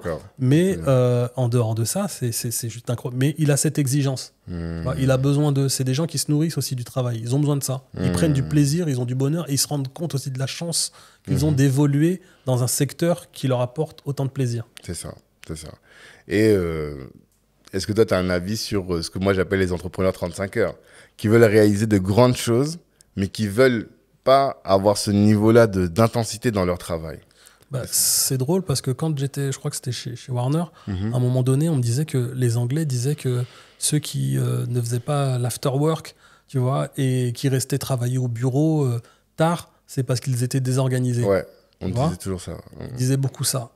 Je sais pas trop quoi en penser parce que je pense qu'il y a des choses que tu peux faire dans un temps imparti assez court. Mais je me rends compte que ceux qui font le plus de choses ou les plus grandes choses travaillent plus. Ils travaillent plus, mais sans s'en rendre compte. Parce qu'ils prennent du plaisir. Ouais. Tu vois, moi, souvent, on me dit ouais, toi, en fait, t'as pas bossé, t'étais un after work ou t'échangeais avec des gens du business, mais c'est du boulot. Ouais. Tu vois, totalement. Faire du réseau, échanger, tu pourrais être ailleurs, au cinéma ou je ne sais où, mais non, tu restes jusqu'à 23h minuit à échanger avec des gens, ou c'est des dîners où tu échanges et que tu parles boulot, mais c'est pas... Oui, c'est plaisant, tu vois, parce que tu pourras faire autre chose, mais en même temps, tu réseautes et c'est du taf, quoi. Ok. Et tu disais que ça a matché entre Gims et toi. Enfin, Gims t'a découvert à cette occasion-là, et ça a matché de telle sorte qu'il t'a pris avec lui pour aller chez Polydor après. En fait, ce qui se passait, c'est que Watibé, je voulais arrêter parce que je voulais aller dans le sport et parce que c'était compliqué pour plein de raisons. Et au moment où lui, il entend que je vais arrêter, il me fait une proposition qui ne se refuse pas. Ok. Tu vois. Donc, tu ne parles jamais de chiffres, j'ai remarqué. On est en France. C'est aux États-Unis que tu peux donner les chiffres. Mais on peut disrupter les choses. Bon, il me proposait le double de ce que j'avais chez Watibé. Ok, voilà. D'accord. Ça te donne un ordre d'idée. Presque, mais... Bon, le double, mais l'autre chose que j'ai imposé aussi, c'est que je voulais être Universal, pas que... Ouais, Polydor, t'avais dit. Oui, enfin, Polydor Universal, tu vois, c'est un label d'Universal. Je voulais pas être que Monstre Marin. D'accord. J'ai dit, ouais, c'est OK, le salaire bien, tu vois, ça me parle, tu vois, mais je veux aussi, tu vois, être en capacité de signer des projets, pas que sur Monstre Marin. Voilà. Parce que lui, au début, il voulait que tu sois label manager de Monstre Marin. Exactement, c'est ça. Okay. Il s'était séparé du label manager, il avait besoin de quelqu'un et donc il m'a demandé si je pouvais rentrer. T'étais derrière signature de Mac Taylor aussi ou pas du tout? Pas du tout. Pas du tout? Non, pas du tout. D'accord. J'aurais bien aimé, lui, j'aime beaucoup Mac Taylor. Ouais, et c'est un move qui est intéressant, quoi. Ah, Socrate, c'est quelqu'un. Totalement. Gros respect pour Socrate. On essaie de le faire venir ici. À chaque fois, il dit ouais, t'inquiète, je vais venir, mais il est pas encore venu. Je lui ferai un petit message. Je sais pas si ça aidera, mais je lui ferai un petit message. Je suis preneur, en tout cas. Je suis preneur. Et donc, comment ça s'est passé là-bas, à Polydor? Bah, ça s'est passé, c'était très très particulier parce que justement, c'est là-bas que j'ai eu cet échange où on a voulu me redébaucher alors que je venais d'arriver chez eux. Tu vois, et que j'ai eu cet échange où j'ai dit est-ce qu'à terme vous me donneriez un label ou pas. Et quand j'ai senti le vent tourner parce que Gims justement quittait Watibé pour signer dans un autre label, j'avais l'impression que en fait on me voulait juste pour essayer de le récupérer. Donc quand on a senti qu'on le récupérerait pas, bah je sais pas si j'étais persona non grata ou pas, mais je kiffais moins, tu vois. Et du coup je dis ça sert à rien que je reste ici. Et c'est là où tu te dis plutôt que de te dire vas-y maintenant je vais monter dans la musique et faire quelque chose on va concrétiser, aller au bout de ma procédure ou plutôt de mon aventure, c'est là que tu te dis que tu vas dans le sport. Qu'est-ce qui fait que tu vas pas à fond ou au fond où tu finalises pas la musique?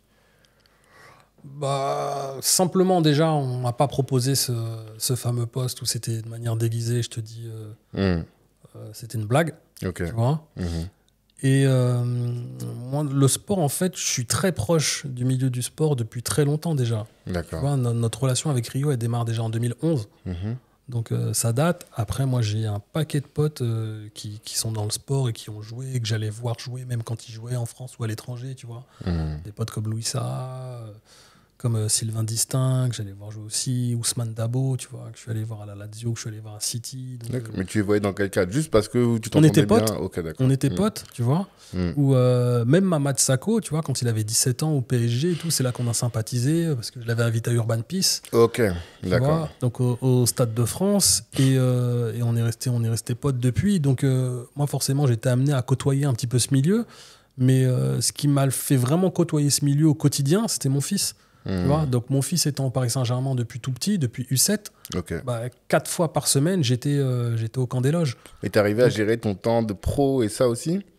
Bah, les entraînements, c'était le soir, déjà. Et quand je suis arrivé sur Monstre Marin, justement, Polydor, et ensuite dans le label que je rejoins ensuite, j'ai exigé d'être au 4/5e.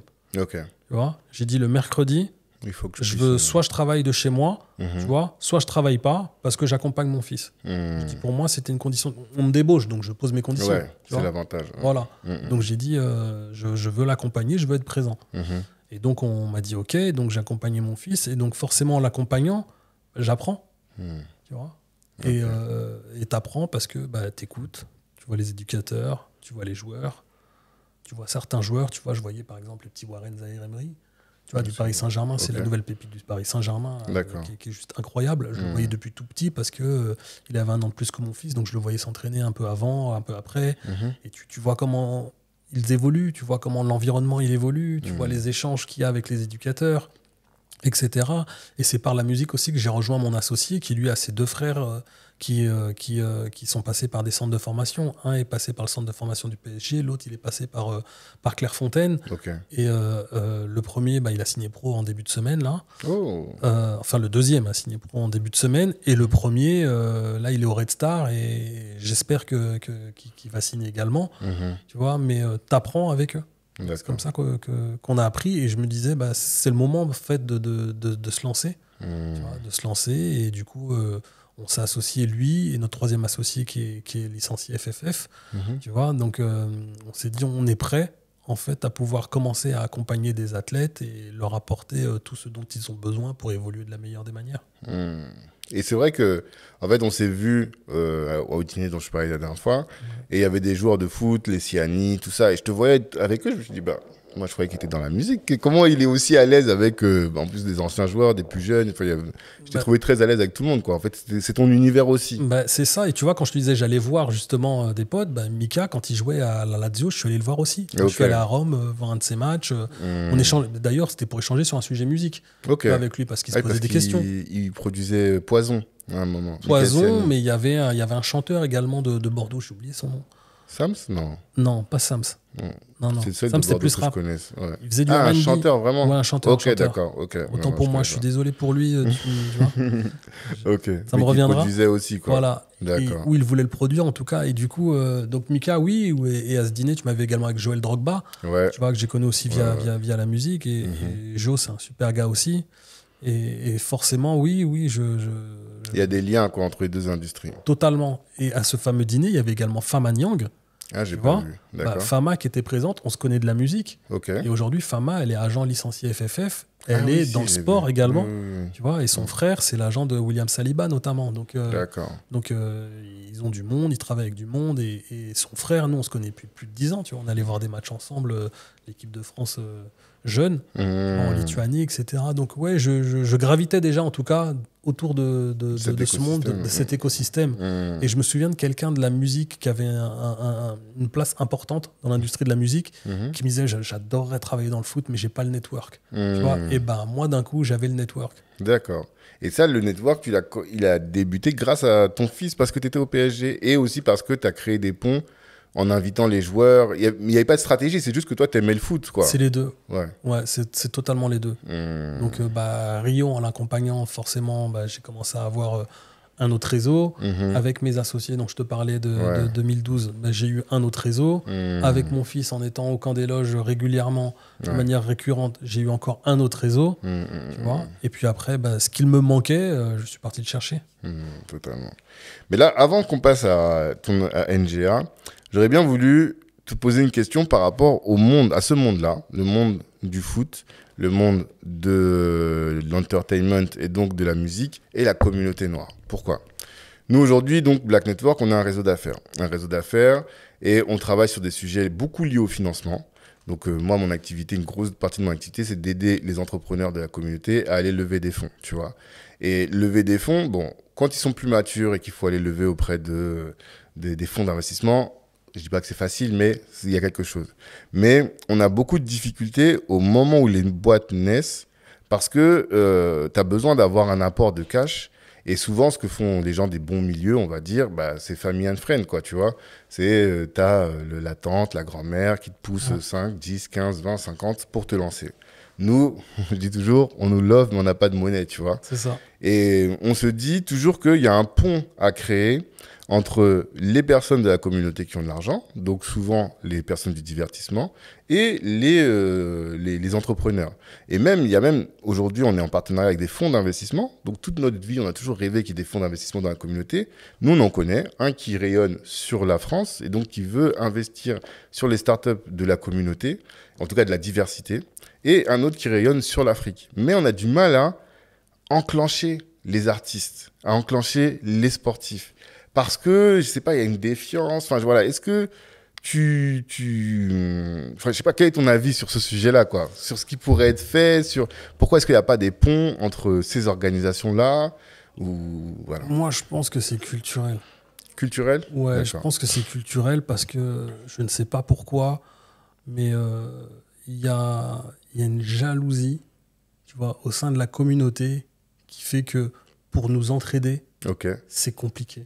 Encore aujourd'hui, tu trouves ? Ouais, encore aujourd'hui. Ok. Encore aujourd'hui, je trouve que certains commencent à essayer de créer des passerelles, à vouloir essayer de comment dire, se renvoyer l'ascenseur, mais c'en est pas au même stade que certaines communautés pour qui, pour elles, c'est tellement, c'est dans la culture en fait de le faire, tu vois.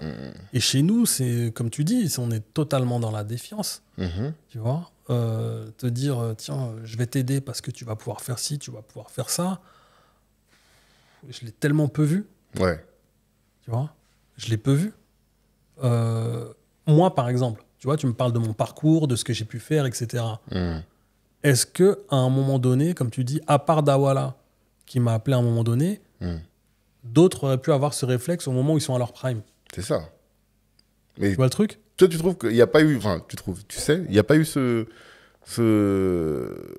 passe-là, cette passerelle-là, ce besoin-là même de te faire venir. Ou en tout cas de te pousser. À part celui, je te dis, avec qui j'ai fait ce deal-là, tu vois, aujourd'hui, et je vais le dire parce que je vais arrêter de le cacher maintenant, tout à l'heure, c'est Live Nation. Ok. Tu vois? Okay. Et c'est Angelo. Ouais, et Angelo, il est dans ta gamberge. Ok. Tu vois? D'accord. Faut savoir qu'il est d'origine mauricienne. Ouais. Tu vois? Mais il est dans ce raisonnement. Et quand tu regardes le poste qu'il occupe et ce qu'il fait... de Live Nation aujourd'hui. Tu vois? Tu dis, mais lui a ce raisonnement. Ok. Tu vois? Il a même créé une école pour essayer d'aider des personnes issues de la diversité. Ok. Tu vois? Mais aujourd'hui, non, je le vois pas encore assez. Je le vois vraiment pas assez. J'en vois plus qui se tirent dans les pattes avec cette concurrence que je trouve malsaine que suffisamment qui s'entraident, parce que tu regardes même aux États-Unis ce que ça représente au niveau de la diaspora, tu vois, bien sûr. noir, afro là-bas. Bien sûr. Les mecs, c'est juste incroyable. Mais est-ce que tu entends dans ces milieux-là cette volonté-là de se dire il faut que les Noirs progressent, il faut que les Noirs s'entraident? Est-ce qu'il y a ce besoin-là, ou bien les gens se disent vas-y, moi je suis dans ma carrière, je suis dans mon business, la communauté n'est pas prête, je fais ce que j'ai à faire? Mais j'entends plus ça. Ouais. Ah, mais j'entends beaucoup plus ça. Les mecs qui se sauvent, ils sont heureux de se sauver. Mais sauver le frangin ou les prochains, je le vois pas. Ok. Très sincèrement, je le vois pas. D'accord. Parce que bon, nous, on ne dit pas qu'on a la prétention d'être les meilleurs de la communauté, mais on commence à avoir un écosystème de personnes qui, je trouve, deviennent pertinentes. Nous, on a commencé en 2011, donc ça fait 13 ans. Et à force, on a égrené, ce qui fait qu'on commence à avoir, je te dis, des fonds d'investissement, des entrepreneurs aussi qui commencent à être solides. Et je me dis, là, si on ne fait pas ce match-là, ben, on va perdre quelque chose. Alors, encore plus là, dans le contexte politique qui existe actuellement, mais plus largement, tu vois, en dehors de ce contexte-là, parce que là, ceux qui ne savent pas, on est en plein milieu du deuxième tour des élections, et les journaux titrent toujours, le RN est aux portes du pouvoir, l'extrême droite est aux portes du pouvoir.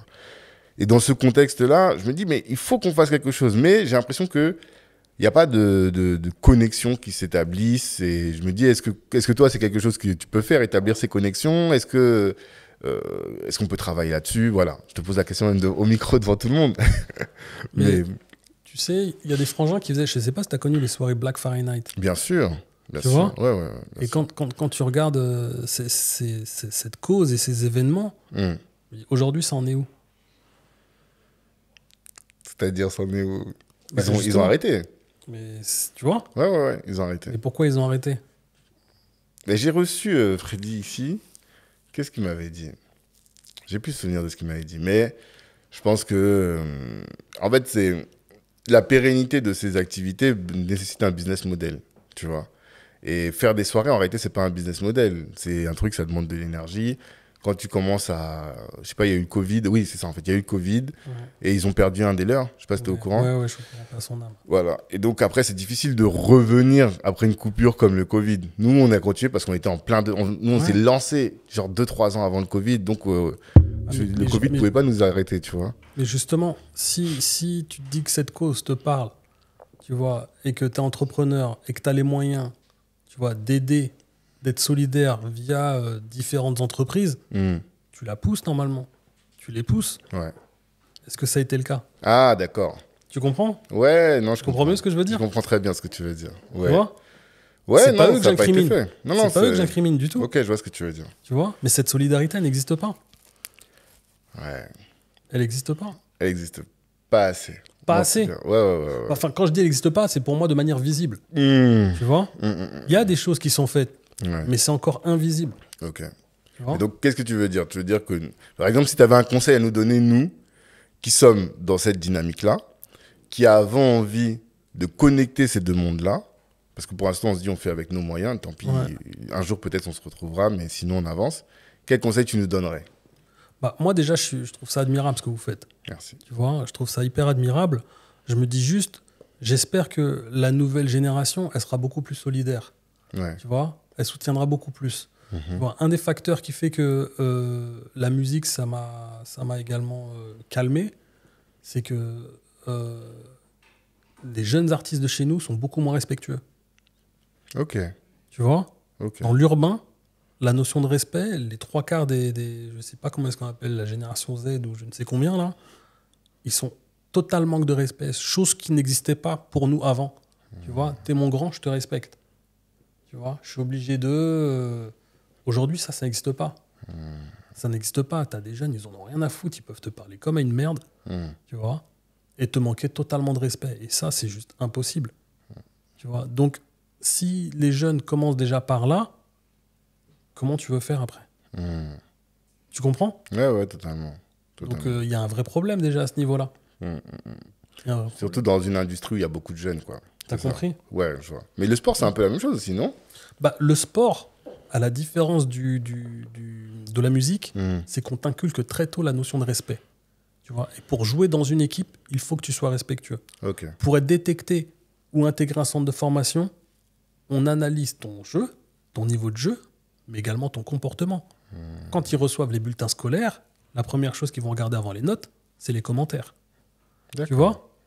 Donc, il fait qu'un athlète qui n'est pas respectueux, pour évoluer, c'est très, très compliqué. Hein. Ouais, si tu n'arrives pas à te matcher à l'équipe, c'est ça en fait. C'est tous les soft skills dont tu as besoin pour évoluer au sein d'une équipe. Et ça, c'est nécessaire et c'est ça qui permet. Exactement. Ok, je comprends. Tu vois, donc, c'est pas comme dans la musique. Dans la musique, un artiste qui peut te manquer totalement de respect, s'il va te faire des millions de streams et tout. Moi, j'ai vu en maison de disques des artistes manquer totalement de respect à tout un label. Mais malgré tout, le patron a dit il faut le signer quand même et ça va marcher et on sera heureux. Tu vois, donc, ses employés étaient traumatisés, ils étaient pas bien, mais tant que ça faisait des ventes et du stream, lui, il s'en foutait. Il voyait que la part de marché et le reste. Ouais, j'ai capté. Donc, aujourd'hui, tu es dans le sport avec NGA Corp.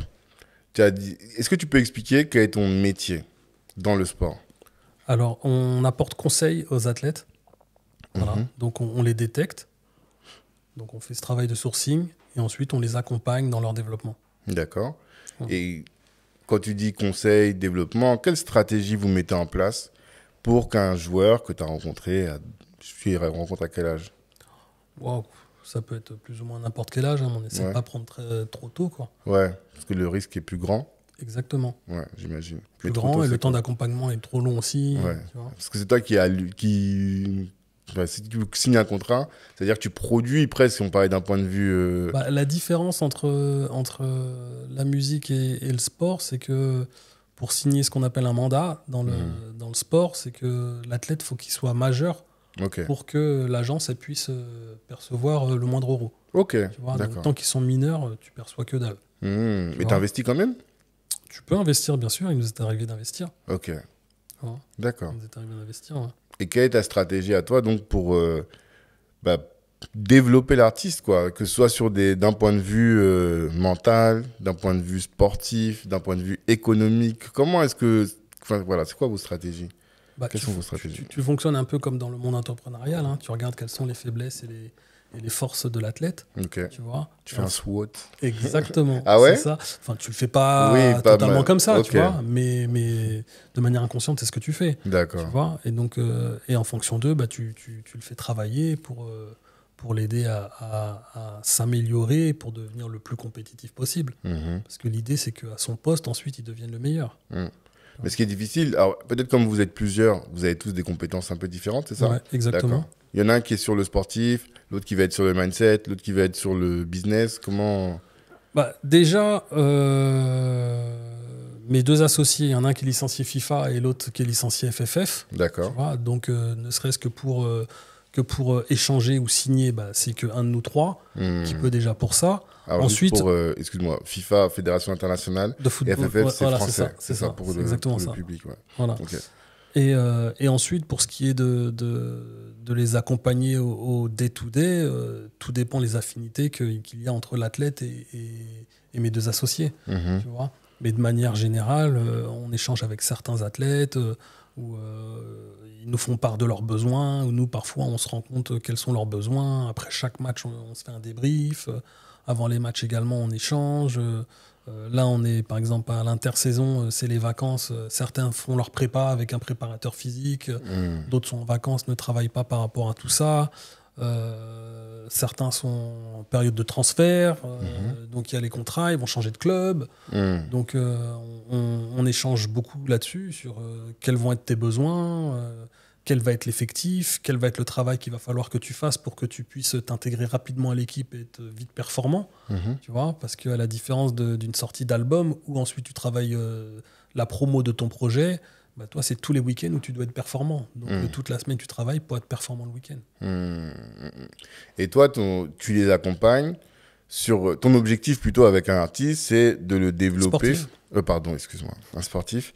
C'est que tu l'accompagnes tout jeune, il se développe pour qu'il puisse signer dans des grands clubs. Et à chaque fois qu'il signe, toi, tu t'es rémunéré sur ce que tu obtiens. C'est ça. C'est ça. Et sur quelle stratégie tu mets en place pour maximiser finalement, toi, ton gain? Bah, en fait, tu ne fais pas le calcul, ce calcul financier. D'accord. Tu vois, tu te dis, tu vas accompagner l'athlète pour qu'il soit le plus performant possible. Le reste, ça doit venir naturellement. Tu vois, dès l'instant où il est bien dans sa tête, il est performant, il a des résultats, il devient bankable. Ok.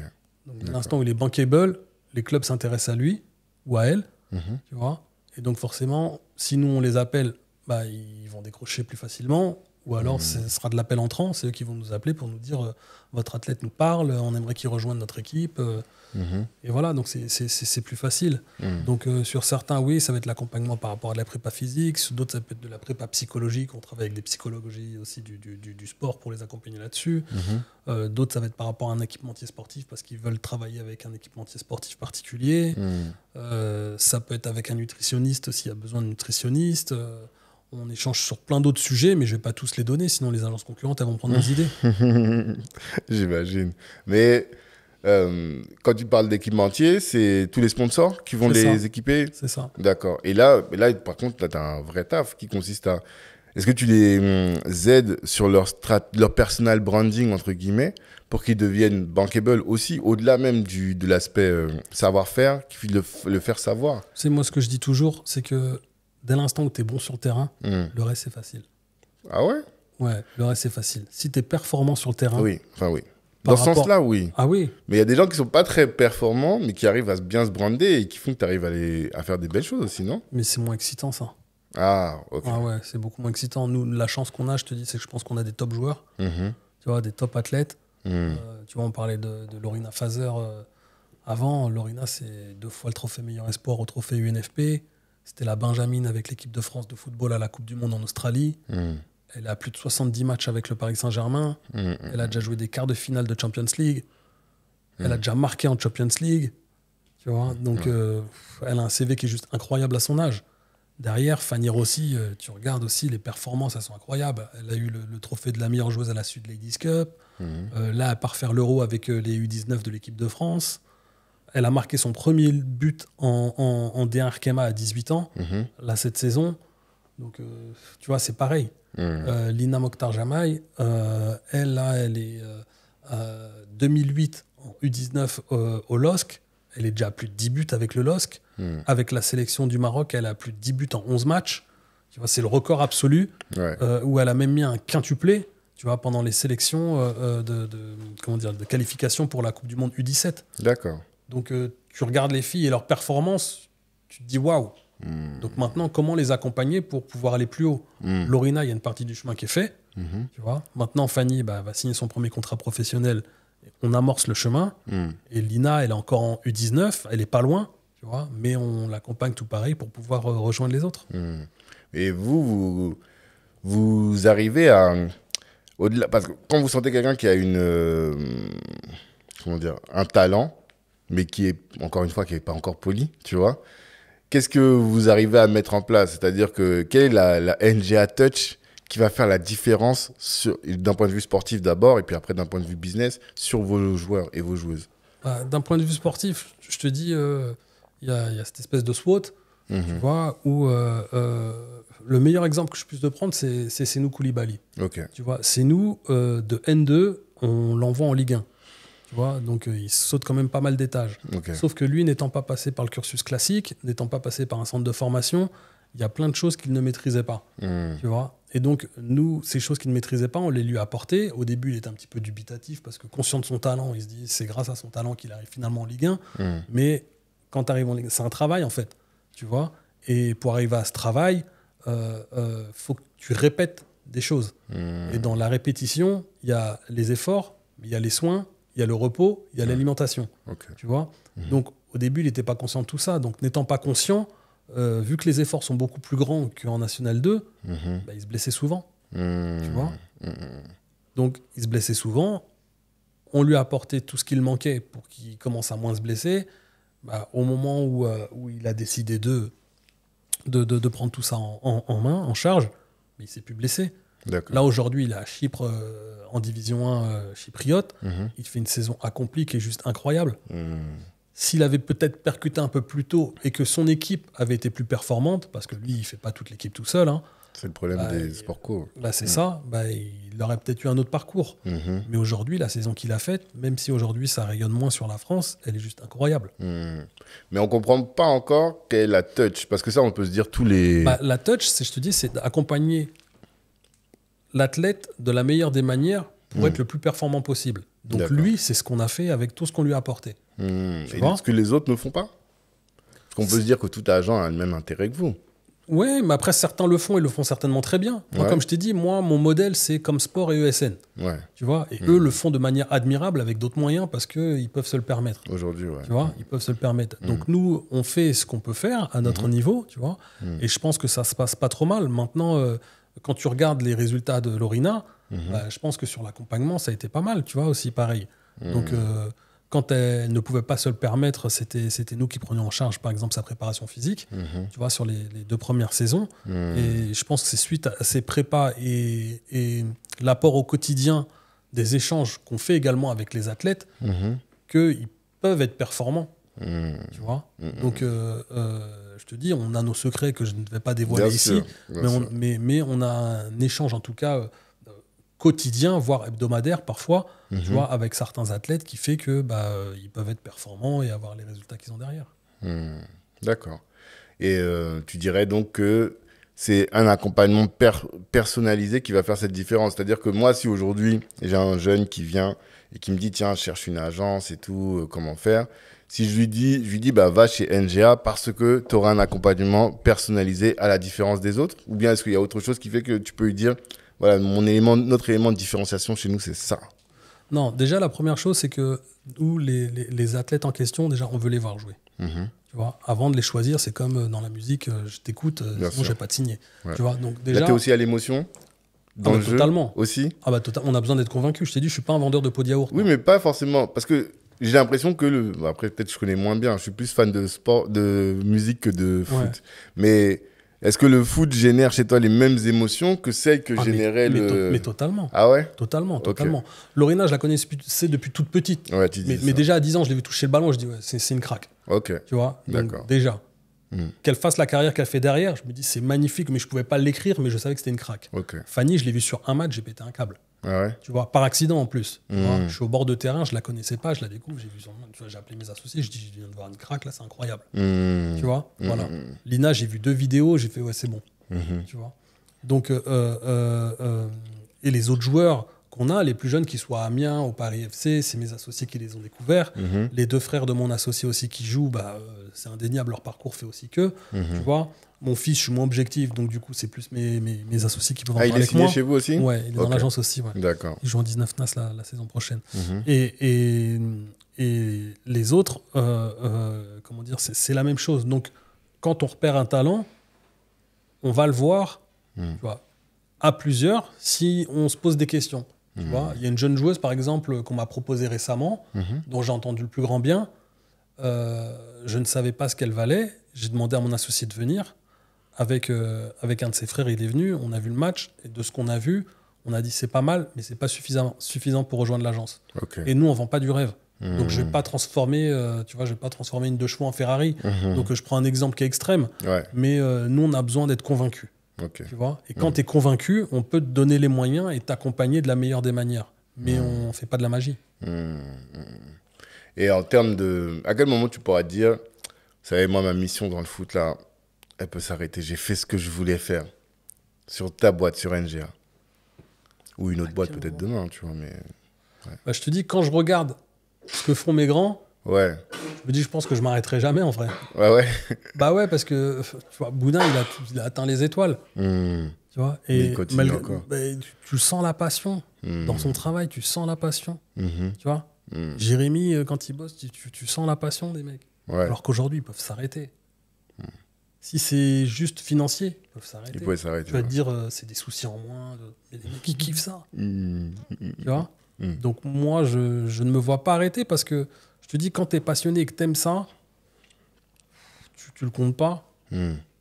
C'est la passion qui te drive. Ouais, c'est la passion. Moi, j'adore regarder un match quand il y a un de nos joueurs ou une de nos joueuses qui joue. Je le regarde pas pareil qu'un match où ils sont pas là. Tu vois. Donc j'adore être en bord de terrain plus qu'être dans une loge au stade à regarder un match, tu vois, bord de terrain. Tu sens la pelouse quand c'est de la pelouse. Tu vois, t'entends les chocs. J'adore ça. D'accord. Ah, parce que je me pose... On a eu une grande discussion, et j'en ai même parlé à Jean-Pierre, peut-être qu'il t'en parlera, mais sur l'ambition. Tu vois, le podcast, c'est le podcast de l'ambition. Ouais.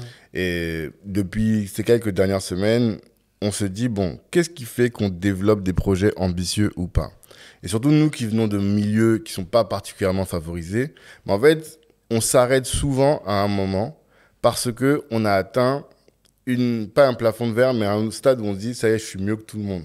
Enfin, mieux que tous ceux qui sont autour de moi. Et or, le mieux que tous ceux qui sont autour de moi, quand tu viens d'un milieu populaire, en fait, c'est pas, tu vois, c'est pas ouf, quoi, tu vois. Et à partir de là, on se dit toujours, mais comment, quand on réussit à atteindre des bons scores, comment est-ce qu'on continue d'aller chercher plus, tu vois? Et toi, ce que j'entends, c'est parce que dans ton entourage, tu as des gens qui ont fait plus et qui continuent et que tu te dis, tiens, bah, je vais continuer aussi. En fait, t'as ça, mais tu sais, je me souviens que dans la musique, ce qui me faisait vraiment kiffer, c'était le succès de mes projets. Okay. Tu vois, ce que j'adorais, par exemple, c'est faire mes courses. Et quand je suis au supermarché, j'entends un titre que j'ai signé, que j'ai produit. Tu vois. Ouais. Quand ça arrivait, je me disais, une étape de franchie. Okay. Tu vois, j'étais heureux. Ou alors, quand je recevais les trophées derrière. Tu vois.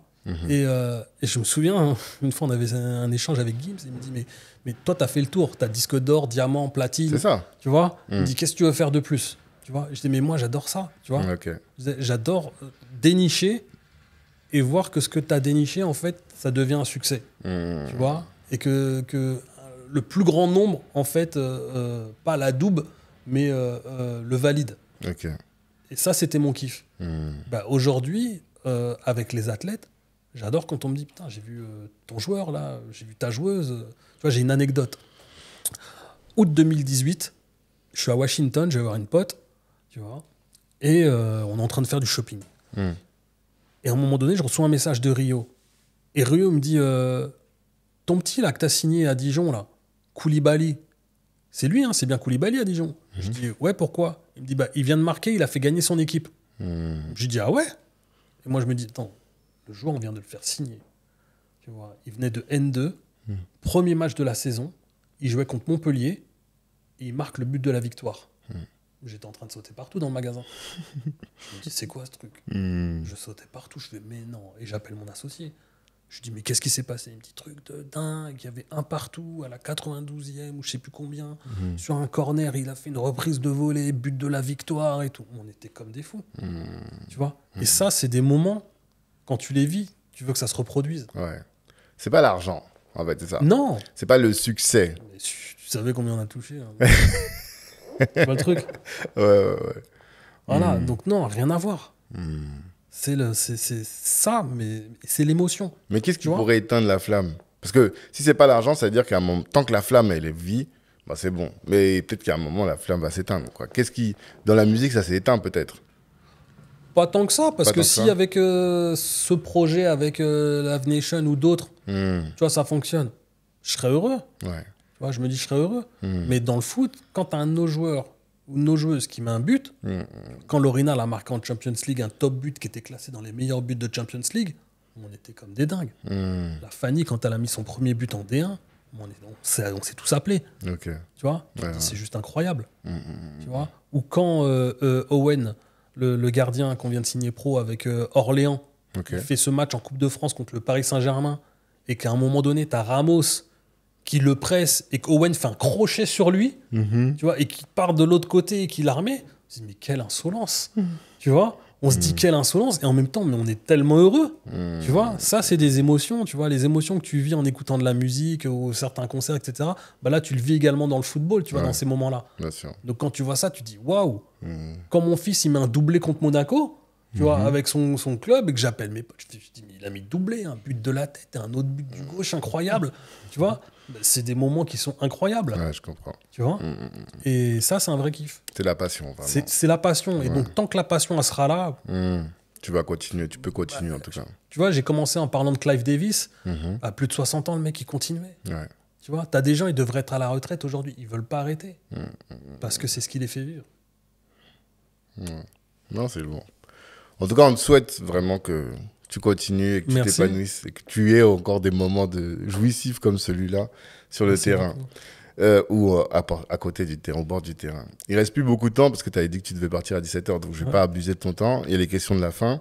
Tu sais que les entrepreneurs sont partis, et là maintenant tu dois le vivre particulièrement, sont plus exposés aux problèmes de santé mentale, tu vois. Est-ce que tu en as conscience et qu'est-ce que tu fais pour te prémunir de ça, pour garder toujours la pêche et être toujours équilibré?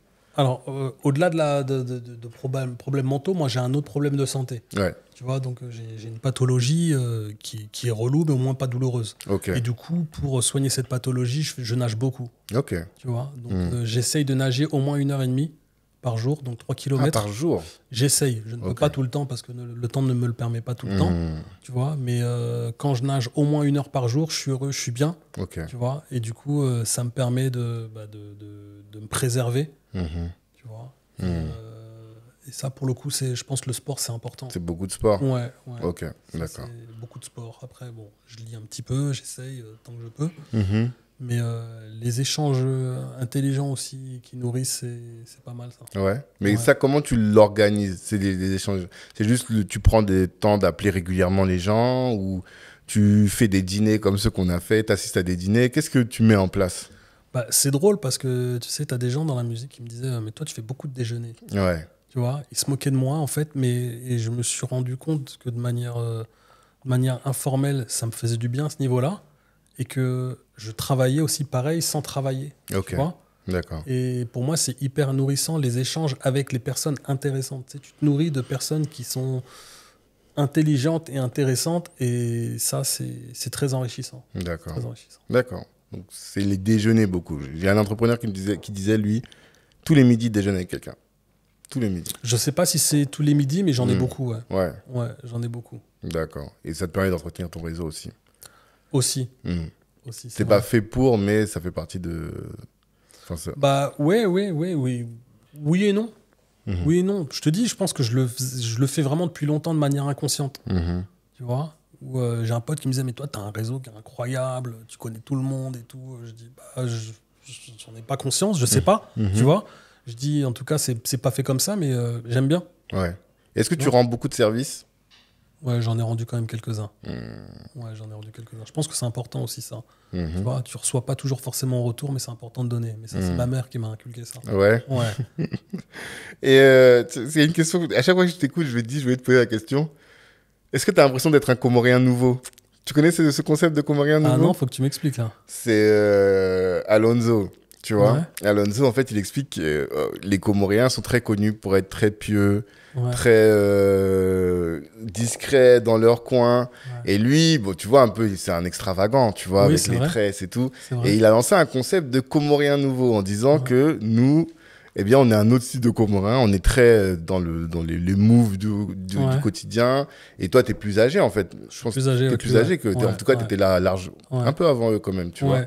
Bah, c'est Sopra, à chaque fois que je le croise, que j'admire, lui et toute son équipe. Tu vois, Zino, Jamali, Matteo, Léad...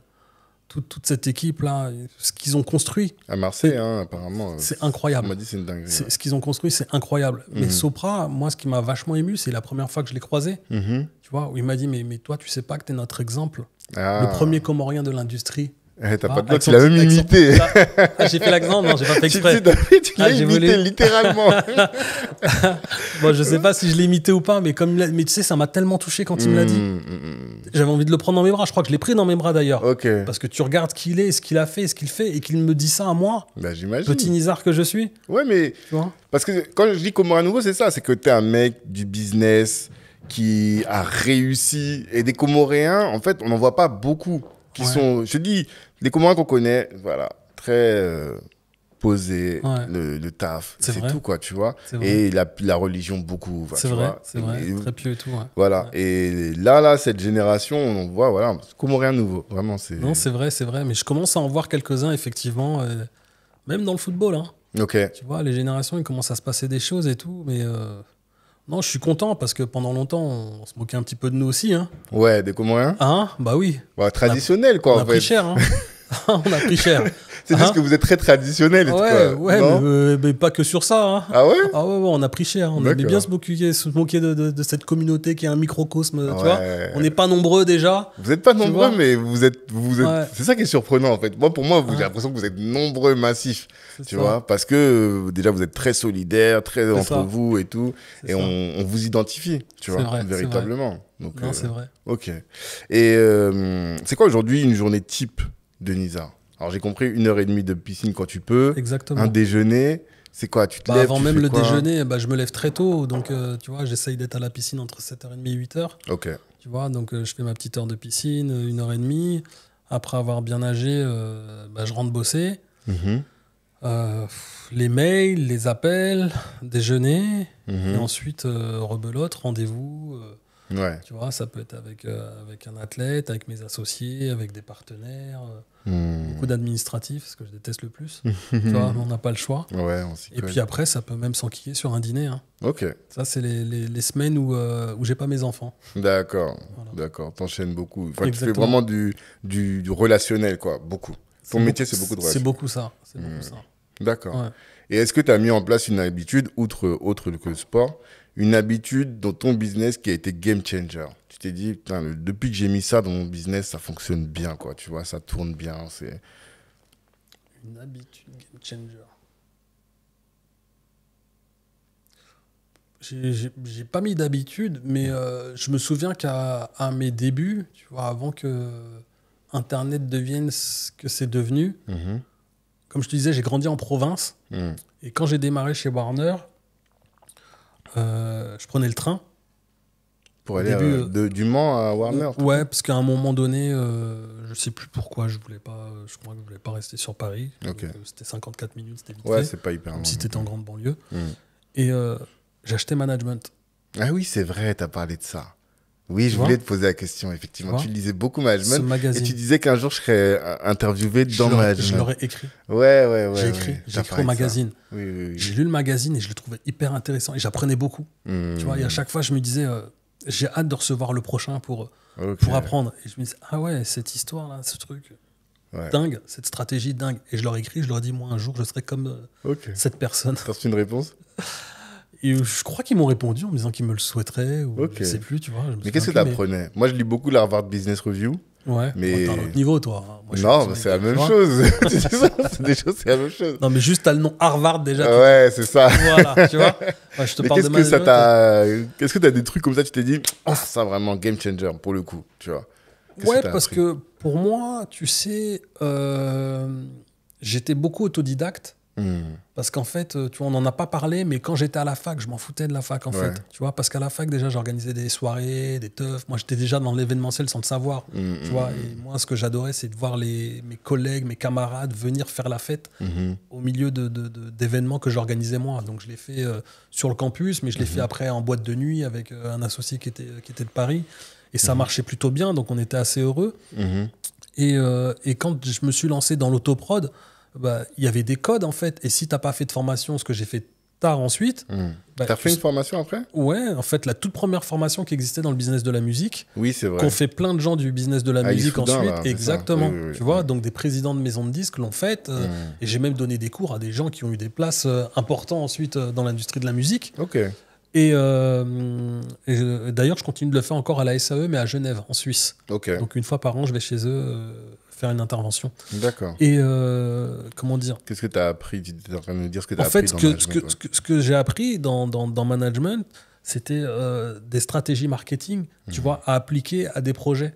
Tu vois, il y avait des codes avec des habitudes à avoir que moi, je ne connaissais pas. Quand tu ne sais pas, qu'on ne te l'a pas enseigné.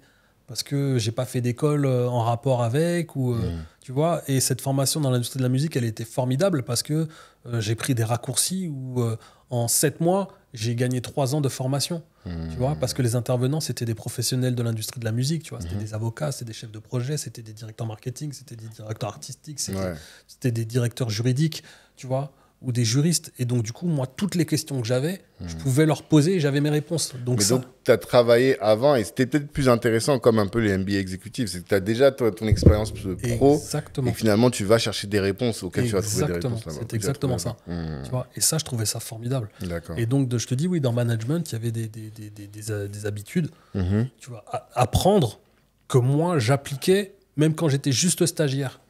Tu vois.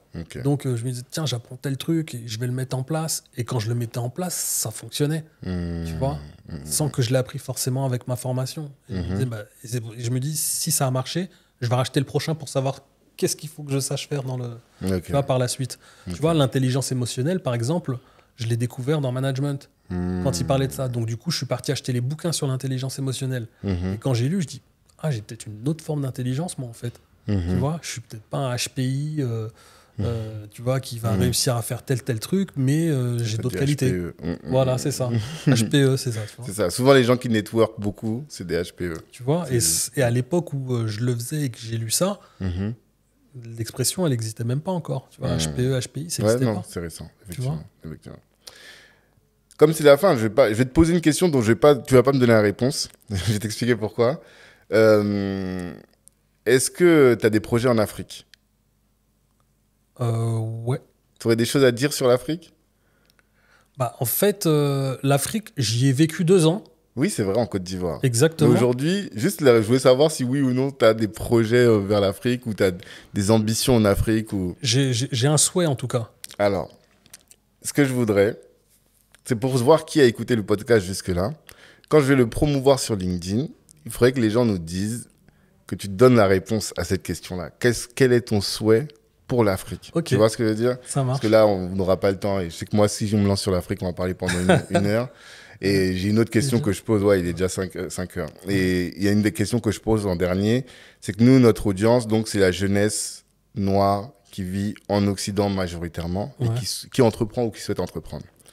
Et là, on a parlé pendant près de 2 heures, je pense. Qu'est-ce que tu veux absolument que ces gens retiennent de tout ce qu'on s'est dit aujourd'hui? Que quand ils vont reprendre leur vie après avoir écouté ce podcast, il faudrait qu'ils retiennent cette chose-là. Ce serait quoi? Moi, ce que j'aimerais qu'ils retiennent, c'est qu'ils croient en leur passion malgré tout ce qu'on peut leur dire. S'ils sont animés par cette passion et que ils ont un projet, il faut qu'ils se donnent les moyens d'eux.